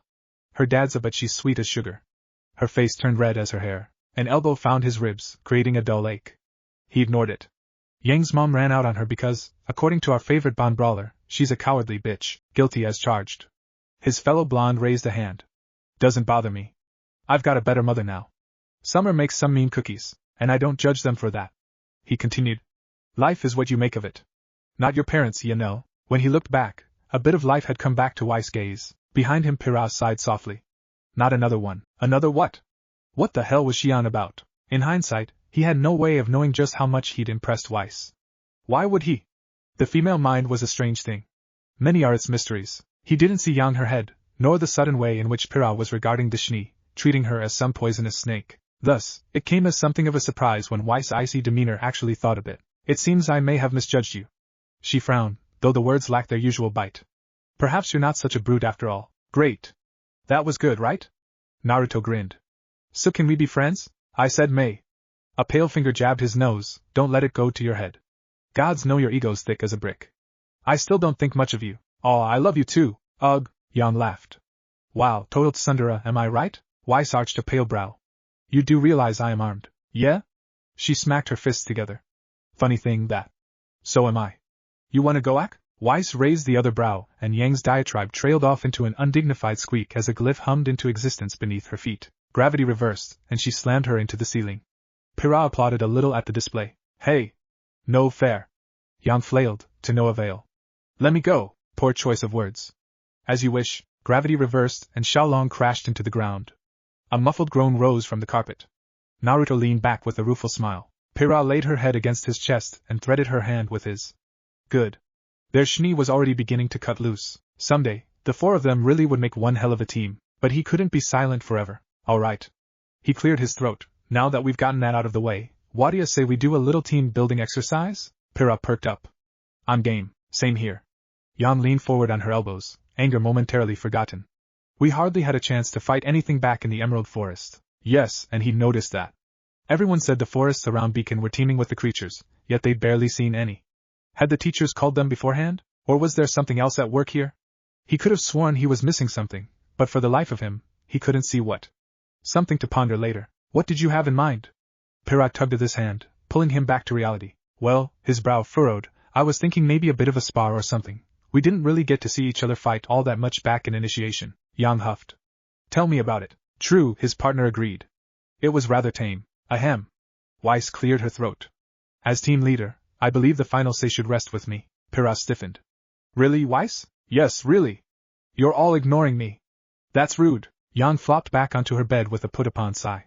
Here we go. Anyone else would have been irritated by what seemed a blatant power play. Naruto wasn't, if only because he saw the truth of the matter. Weiss wasn't trying to throw her weight around non-existent though it was, but neither did she wish to be ignored either. He'd always been able to read people, and he could see that she felt left out, clear as day. Sorry, he flashed her his most disarming grin. Didn't mean to step on your toes there. Got any ideas? WL. Her pale face turned a pretty shade of pink, and she looked away thrice as quickly. I'm open to suggestions. She didn't have any ideas after all then. She just wanted to be heard. Like a little sister. Cute, alright. He sat up a little bit, pulling Pyrrha with him. Pyr and I already know how to fight one another, and I've seen Yang's style a time or two. How about a doubles match? He was still speaking when he felt Pyrrha latch onto his arm. Dibs. Guileless green eyes met his. Damn, she's thirsty. Yang swore. Guess that leaves you and me, Weiss cream. Again with the nicknames. She hissed. Do you have a death wish? Nah, it's just fun to ruffle your feathers. So it's decided then. A harsh knock on the wall just above his head cut him short. Hey! An equally familiar voice chimed through the thin plaster. You setting up a brawl over there? That was Melanie if he'd ever heard her. Oh! Ruby's gleeful cry came through the opposite side. Can we join too? We're bored. Well, alright then. He cracked his knuckles, feeling just a little vindictive. Change of plans. Let's show these rookies how professionals fight. Yeah. Yan slammed her fists together. It'll be just like old times. Let's kick some butt. Pyrrha rolled up a sleeve. It does sound like an entertaining little diversion. Weiss slapped a hand to her forehead. Children, the lot of you. They were already halfway out the door when she looked up. Oh, Weiss. You coming or what? She bolted to her feet. Wait for me. What a lovely day. The sun was shining, the birds were singing, there was a three-way brawl down there in the courtyard. Wait, what? Ozpin took a long, measured sip of his coffee as he noticed the chaos raging below. From his tower window he had an unparalleled view of it all. The headmaster blinked, then he frowned. Taking a step back he cleaned his spectacles once for good measure, adjusted them, then donned them again. No, that was most certainly a melee down there. Not a bloody one by any means, but still, impossible to miss. If the sounds of steel striking steel weren't obvious enough, then he sighed softly as the brawl below descended into utter chaos. Really, it was a mass ace. Team WYPN had been called such for a reason. Friendships were far less violent in my day. He settled into watch with a small smile. Madness becomes me. Pyrrha gloried in mindless melee. There was just something so freeing about it. No thoughts, no worries, just simple chaos in the courtyard. She didn't fight. She danced. Milo and Ako were a whirl in her hands, whirling, cutting, parrying and blocking as she raged back and forth, trusting her back to her teammates, as she forged a path in the madness. Damn, but it felt good to have a team. Perhaps that was a bit of an understatement on Pyrrha's part. She'd long had a partner in Naruto long before she came to Beacon, but she felt it worth saying regardless. Friends were one thing, but teammates were another. Naruto she could trust to watch her flank, and to a lesser extent Jan no matter their rivalry, so she needn't fear much on that front. Weiss was something of an anomaly. Technically their team leader, she slotted in rather well in this morning madness, in that she promptly claimed the high ground for herself and made devastating use of it via her glyphs. At least she knew better to shout commands that would be summarily ignored. Pyrrha! On your left! That warning did not go unheeded. Ruby's side swept at Pyrrha's head from the side and was caught it with a lazy swipe of her shield, the backswing of which sent the small girl twirling end over end before crashing into a fountain face first. Oh dear. In all fairness she really hadn't meant to hit her that hard. She winced as little bubbles welled up from the water. Ruby was tough, right? Surely she'd be alright? I'm sorry! Vengeance for Ruby! Some madwoman with a hammer rushed her. Naruto fell upon them like a falling star, all but smashing them into the ground. Sorry, he patted her stunned forehead. Power of friendship really ain't a thing here, Nora groaned. Oh, pretty stars. A shadow fell over them. Pearl whirled and flung Ako like a discus, only for her shield to pass through empty air. No, not air, it crashed through something, but it wasn't a person. Impossible. She glimpsed a girl with dark hair and golden eyes. So where had she? She had half an instant to realize her peril before someone slammed a knee into her back. She never remembered who in the madness, and sent her stumbling away. Yang's gauntlet barked, and her would-be attacker went flying. She caught a flash of startled pink eyes and green clothes as they sprawled at her feet. There, she pivoted for a knockout blow, only to find another of them caught and bound by a pair of glyphs, courtesy of Weiss. Oh, a stranger. Good. Easy pickings. A vicious kick sent her victim to her knees. From there her hand snapped up, her semblance flared and the weapon of her would-be attacker shot into the air, dragging its owner with it. Foolish. Really, sometimes one had to know when to drop their weapon and fight on. Hey, Nikos! She turned and planted a fist against her hip, mildly nonplussed to find a familiar face awaiting her. Not going to sneak up on me, Carden? Nah. Her next opponent brandished his heavy mace with a lazy grin. No fun that way. Sides, he looked past her, wincing a little as Naruto blasted Melanie and Miltia into the air. I'd get my ass kicked for it. True. So you'd rather take your lumps the hard way? He ducked a flailing body and stormed forward. Something like that. She settled into a loose stance and moved to meet him, shield raised before her face. Carden Winchester wasn't the same bully he'd been before the Leaf Gym. He'd had that mean streak beaten out of him and come out the better for it. Minato would allow nothing less.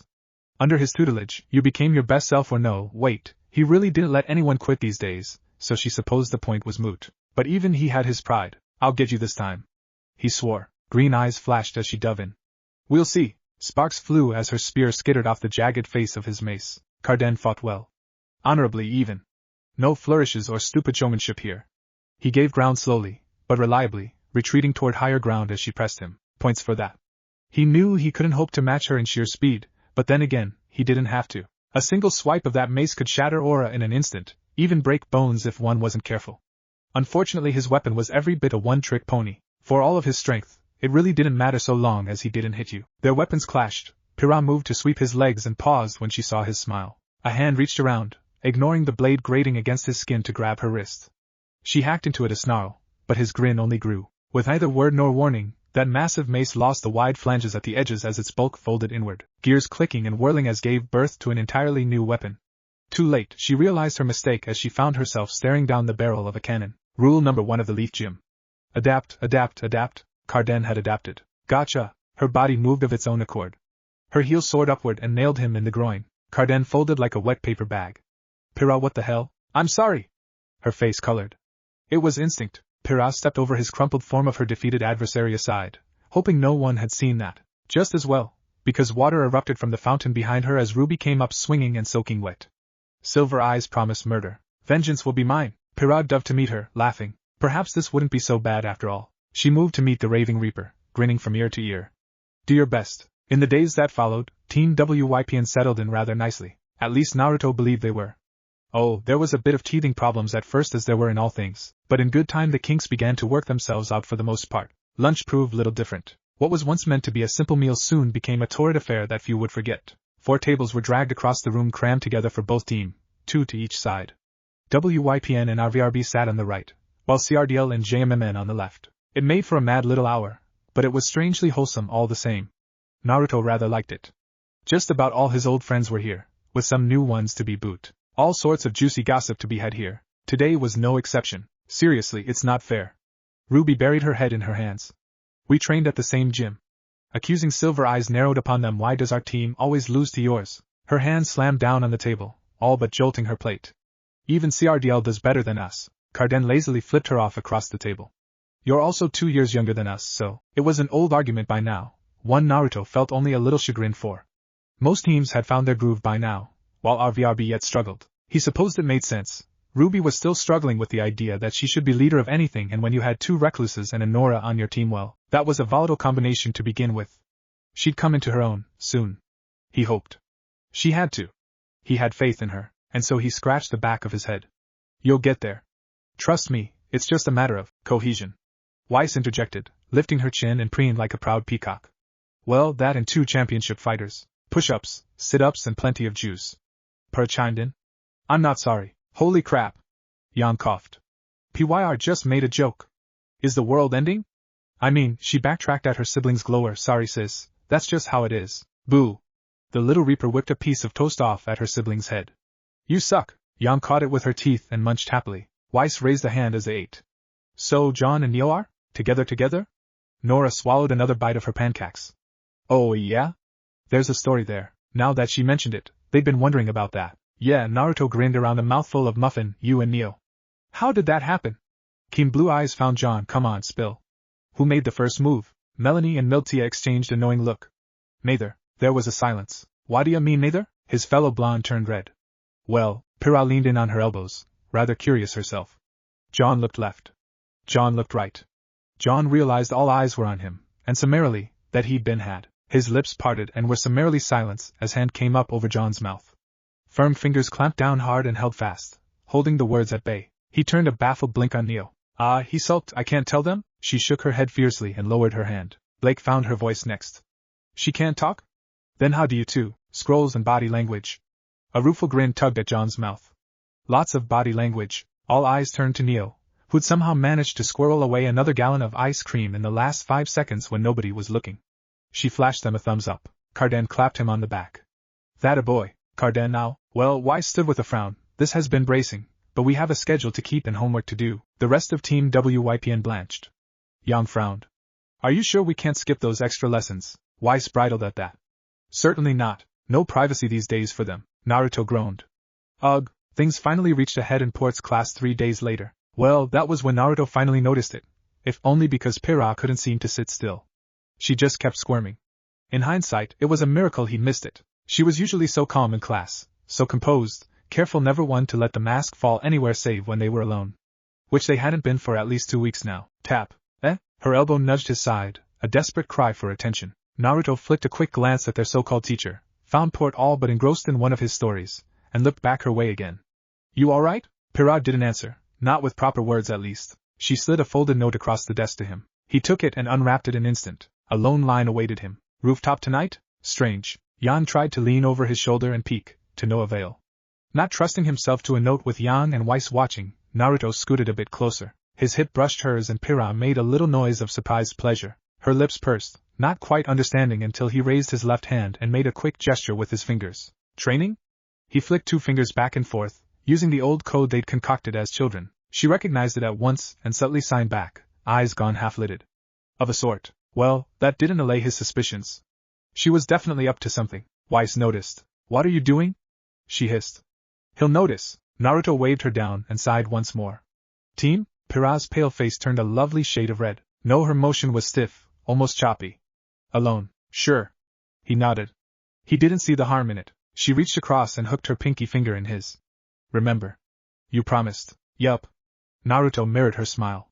What was the harm in it? Wasn't like they were doing anything wrong. Say what you would about Beacon and its madness, but the nightlife was strangely peaceful. Few were out near midnight, and with most of the training facilities housed indoors. Naruto let her drag him up the last flight of steps. Alright, he released her and turned to face her fully.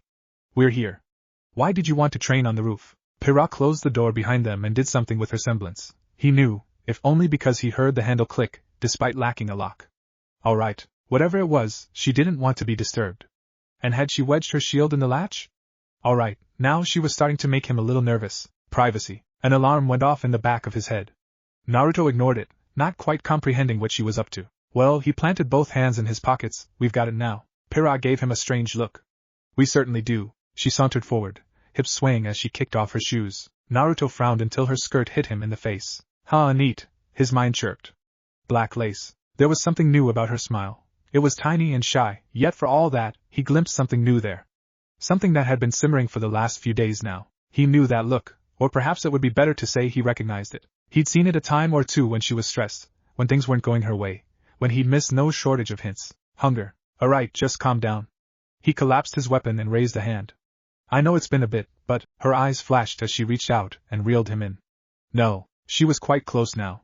Terribly close, really. She stepped in with a quiet sigh, looped her arms around his neck, and fastened her mouth to his.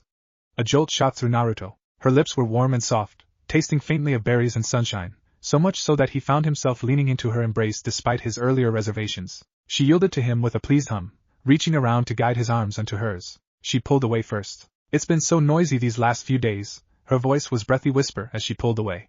I can't take it anymore. Small wonder she'd been antsy lately. He grabbed her by the waist, to which she made a pleased noise and dove in again. Her legs swept his and she rode him down to the roof. Aura cushioned the impact. Even if hadn't, he surely wouldn't have felt it in such a state.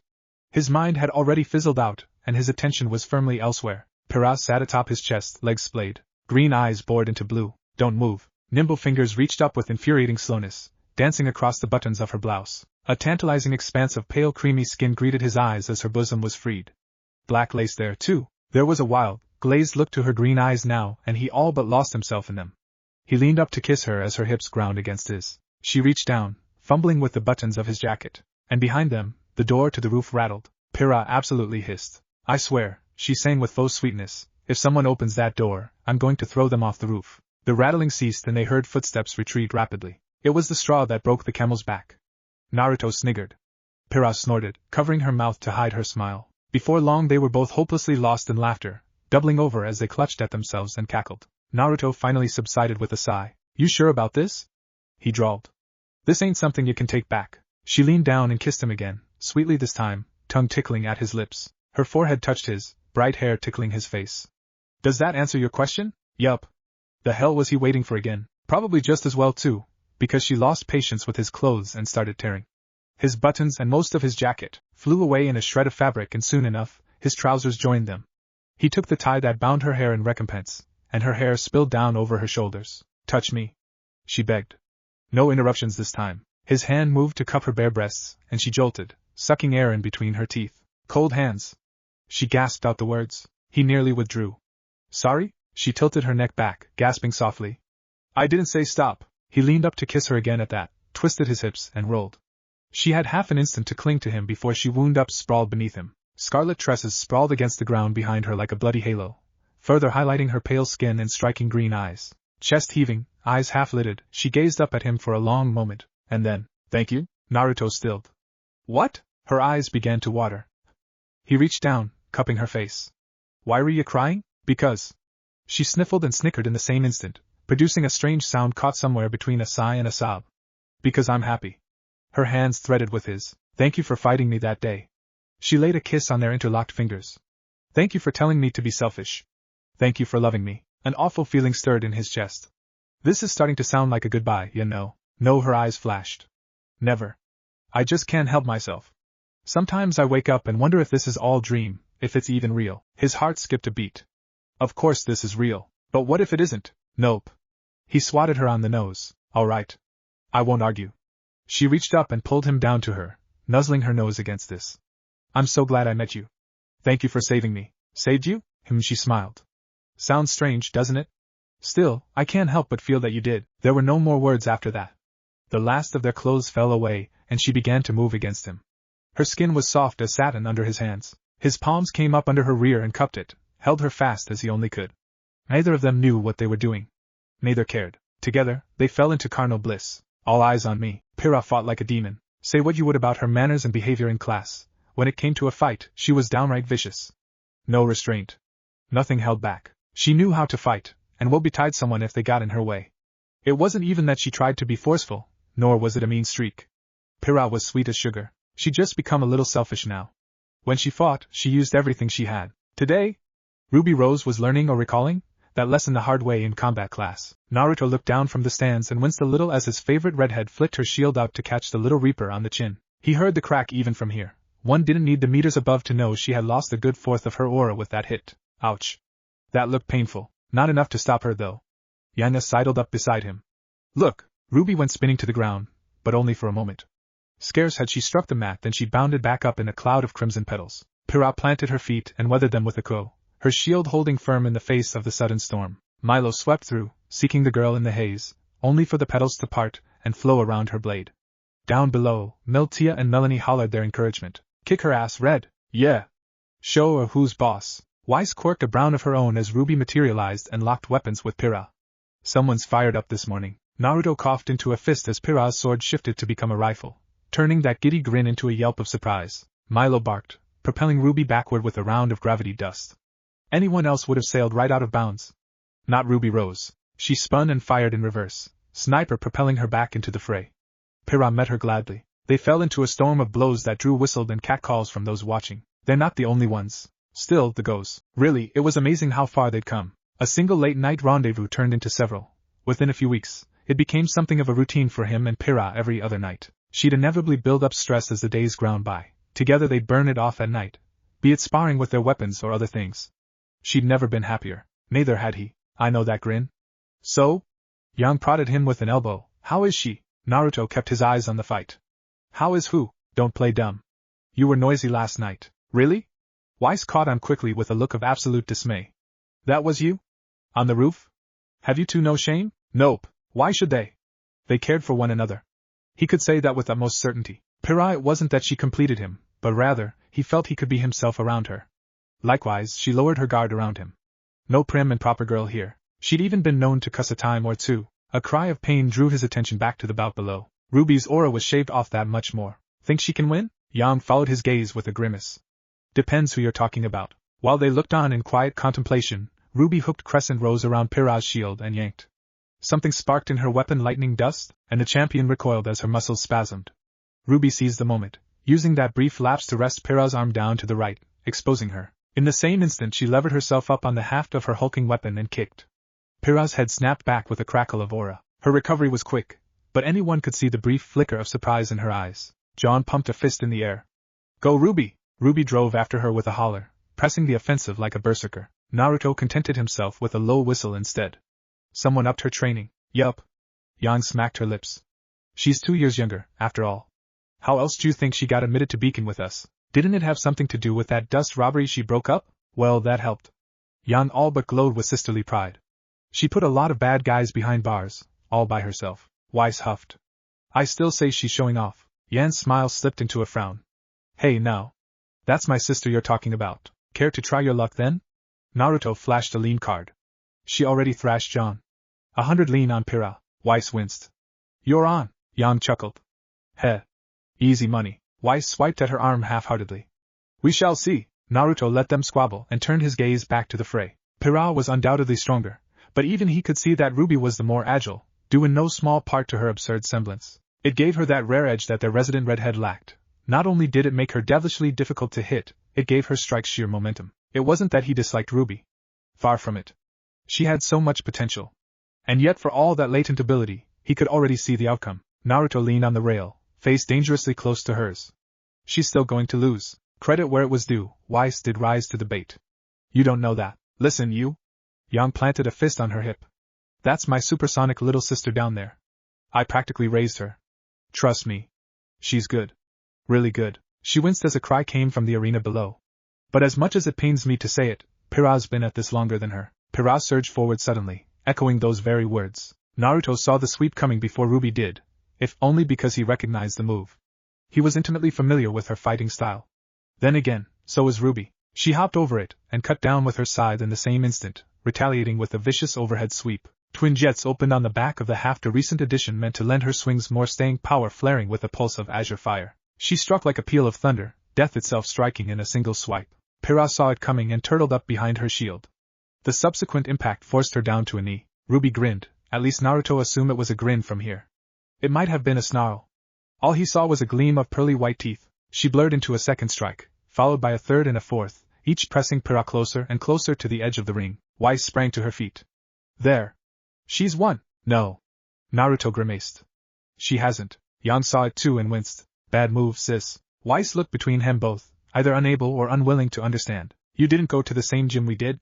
Yang raised a hand counting down from 5. She's in range now. Weiss made angry Weiss noises. I don't understand. Think of it like this. Naruto planted his chin on a fist. Ruby's semblance is more than just a burst of speed. We've tried telling her that, but she refuses to believe it, and in doing so she handicaps herself. Pyrrha knew this. She'd been luring Ruby in, letting her burn herself out, use up her aura. No longer, for while Ruby was very much a speedy little thing, so too was her mind. More often than not she acted without thinking, moving on instinct, rashly leaping into danger without any regard for her safety. She would be the first to protect innocent, heedless of the risk to herself. Those were heroic traits to be sure, but they were reckless all the same, and she'd blundered. Segments clicked in Pyrrha's shield and Ruby tumbled back as the metal itself bulged outward in the form of a second lance, to stab at her face. The younger girl squeaked and ducked aside, unwilling to tank it on her aura or risk her weapon integrity. It only cost her a second, a stumble before she turned to crimson petals and whirled away. A second was all Pyrrha needed. Cuck as a flash the second lance folded back into a shield, seemingly inert bronze once more. When Ruby came for her again, Pyrrha did not deign to block with her shield, not this time. She whipped it at her as one might a deadly discus. Ruby dodged aside, only for the simple shield to bulge outward again, becoming a mighty slab that slammed into her stomach. Spittle flew through the air. Yang whistled. That wasn't magnetism. The hell was that? Oh, that? Naruto whistled innocently. Did you know semblances can evolve? Lilac eyes flashed into red. Since when? Since forever. His grin was nothing short of smug. What did you think would happen once Pyrrha actually got comfortable using hers? What's a step up from polarity? Weiss answered first. Well, that would be outright magnetism, or full control of metal, perhaps even creating her own O. She blinked rapidly as realization dawned. Touched a finger to her chin. Oh, that's broken. Naruto pivoted to watch the brawl reach its conclusion. That a girl? You should see Pyrrha when she's really trying. Weiss created a tiny glyph in her palm, considering it as one might a fine jewel. I wonder. Yang stared at her fists, taking the words to heart. Huh. Semblances can evolve? Pyrrha didn't even bother to use hers again. When the next swing came, she ceased all resistance and swayed back, spine nearly parallel to the ground. Velocity and momentum did the rest. Deprived of its target and unable to reverse course in time, Crescent Rose slammed into the ring with an awful crunch, wedging the blade within. Weiss wilted anew. Ruby balked. Ah, poop. Naruto and Yang knew the younger could abandon her weapon and go hand to hand. Such lessons had been drilled into every student of the Leaf Gym, but Pyrrha never gave her a chance. She whirled and drove her right heel into Ruby's solar plexus in a devastating kick that all but hurled her out of bounds. High above, her aura went into the red with a flat whine. Miss Goodwitch raised her weapon. The match is over. You heard her. Naruto held up his hand. Pay up, Ice Queen. Weiss slammed the money into his palm. I hope you choke on it. Nah. Yang swept past and took her cut. Thanks for the finder's fee though. A quick flip swung Naruto over the edge of the stands. From there he hit the ground at a brisk trot. Yang was only a heartbeat behind, while Weiss followed at a more sedate pace, languidly using a line of glyphs to walk her way down rather than give half the class a look up her skirt. Such a show-off. I'm sorry. Pyrrha's voice rang ahead of him as they drew near. I think I went a little too hard. Blurg. He reached Ruby just in time to see the warrior haul the stunned upright and whisper something else in her ear. Whatever she said went unheard, but it had Ruby perking up. Really? You believe in me? Definitely. Pyrrha patted her head. You nearly had me there. I'd be happy to train. Yang beeled forward to cut them off. Hands off the sister. I saw her first. Ruby whirled, cheeks red. Yang. It's not like that. Naruto and Weiss exchanged a bemused look. Trying to steal her away, are we? Naruto raised his voice in a teasing tone to make himself heard. Should I be concerned? Pyrrha pounced. There was no transition between one moment and the next. For a fleeting second she was with Ruby, then she was next to him. Her arm looped around his, pulling him close. That was the only warning he received. Then her mouth was on his, tongue ruthlessly plundering his mouth. It was a brief kiss, deep yet fleeting. His head spun as she pulled away. Are you proud of me? Of course I am. Naruto touched his forehead to hers. Did I ever mention how much I love you? She shivered a little beneath his praise. Could you say it again? He kissed her nose. Such a glutton. Ahem. Someone coughed. Vaguely, he remembered they weren't alone. Worse, a certain teacher was staring at them. Miss Goodwitch slapped her crop into an open palm. If the two of you are quite done? Pyrrha held up a finger, kissed him again, then pulled away. All right. She wiped her mouth shamelessly. I'm good. Have at it. Now then, we have just enough time for a brief match. Their teacher coughed to hide a hint of red in her cheeks and considered her scroll. Would anyone else care to face Miss Nikos? Ruby squeaked. Blake shook her head. Nope. Nora and Ren mirrored it. No thank you. Miltia and Melanie looked defiant, but neither dared raise their hand. Silence reigned supreme, and then, Neo's hand slammed into the air. Those around her backed away at speed. Even her own team retreated, wary of the sheer, murderous aura stemming from her shoulders. Naruto knew it well. Hey, Pyrrha? She shifted a little in his arms. Yes, Naruto? I think you might have gone a little too hard on Jon. She followed his gaze and winced. Oh dear. Perhaps you're right. Weiss blinked. How can you tell? That demon looks the same to me. Yang and Naruto exchanged a bland look. Demon? Was Weiss that terrified of her? You don't know Neo. The former found her voice first. That's her angry face. She only smiles like that when she's about to stab someone. The little terror drew hush from the scabbard of her parasol and pointed it at them. It was not a pleasant smile. No, hers was a grin that promised a complete and utter thrashing. Not an idle threat that. Neo had always been one of the more capable students back in the gym. Her record spoke for itself. Weiss pursed her lips, forming a thin line. Why would she be angry? Maybe because Pyrrha beat her man down in the last match? She scoffed. Ark acquitted himself rather well, I think. Come on, he only got one hit in and that was pity. Jon finally made a grab for his partner's arm. Neo, no. You're not fighting her. His fingers passed through an illusion, heralded by the faint shattering of glass. Naruto looked down to find the little minx less than a foot away, glowering up at them. No, he realized. Not him. Pyrrha. Those mismatching eyes were fixed upon the champion with keen intent, half-lidded with purpose. Pyrrha wriggled free from his grasp and moved to face her, Do you really want to fight me that badly? Her head bobbed in a curt nod. Pyrrha straightened. Then, another hand rose. I'll do it. All eyes turned toward them. Fellow students parted once more, revealing a new challenger. Naruto pivoted on one heel as well. He soon wished he hadn't. Blue orbs glimpsed bright eyes the color of poison honey and dark hair, framed by a small smile. Really, she could have been Blake's sister at a glance. Much like Neo, she ignored him outright. Those glimmering gold orbs were fixed upon Pyrrha to the exclusion of all else. She wore the signature uniform of an upper year, and that alone set him ill at ease. Why did he have a bad feeling about this? Ah, Miss Fall. Glinda considered her clipboard. So nice of you to join us for once. I'll allow it. Neo stomped a foot. You're welcome to fight in the next class. Goodwitch chastised. Let someone else have a turn. Her riding crop swiped out again. Combatants to the ring. We have little time. Fall went first, hips swaying as she sashayed toward the arena. Naruto tried not to look. He really did. But it was impossible. Even Miss Goodwitch was looking. Pyrrha frowned and all but stalked after her. He heard them speak as they walked. That was a fine bout. Her smile was warm, even if her eyes weren't. Someone taught you well. Pyrrha tilted her head, smile false as summer snow. And you are? Cinder. The upper year smiled. Cinder Fall. Third year? It's a pleasure to finally meet you, Pyrrha. Her brow turned stormy. You know me? By reputation only, Now she'd really be in a foul mood. If there was one thing Pyrrha loathed, it was being reminded of her past. On stage at last, she settled into a stance. Cinder grinned and reached for her weapons with a smile. Naruto made a gesture behind his back. The bell rang. It was like breaking a spell. Glinda blinked, somewhat taken back. Already? Well, I'm afraid that's all the time we have for today. Weiss flung up her arms. Blast it, why is everyone here always such a tease? None saw Naruto's smile, nor noticed Neo's lower arm. It didn't even occur to them that the bell had rung a good minute early. That fire bitch, she had a bad feeling about her. She wasn't sure why or what, only that she did. Sure, she wanted to fight Red Pyrrha, but only to make a point. Nobody messed with her boy. No matter how angry she might be, she didn't want to kill her. That wouldn't be any fun. To say nothing of the consequences. Anyone who actually tried would be rendered a smear on the ground by her team.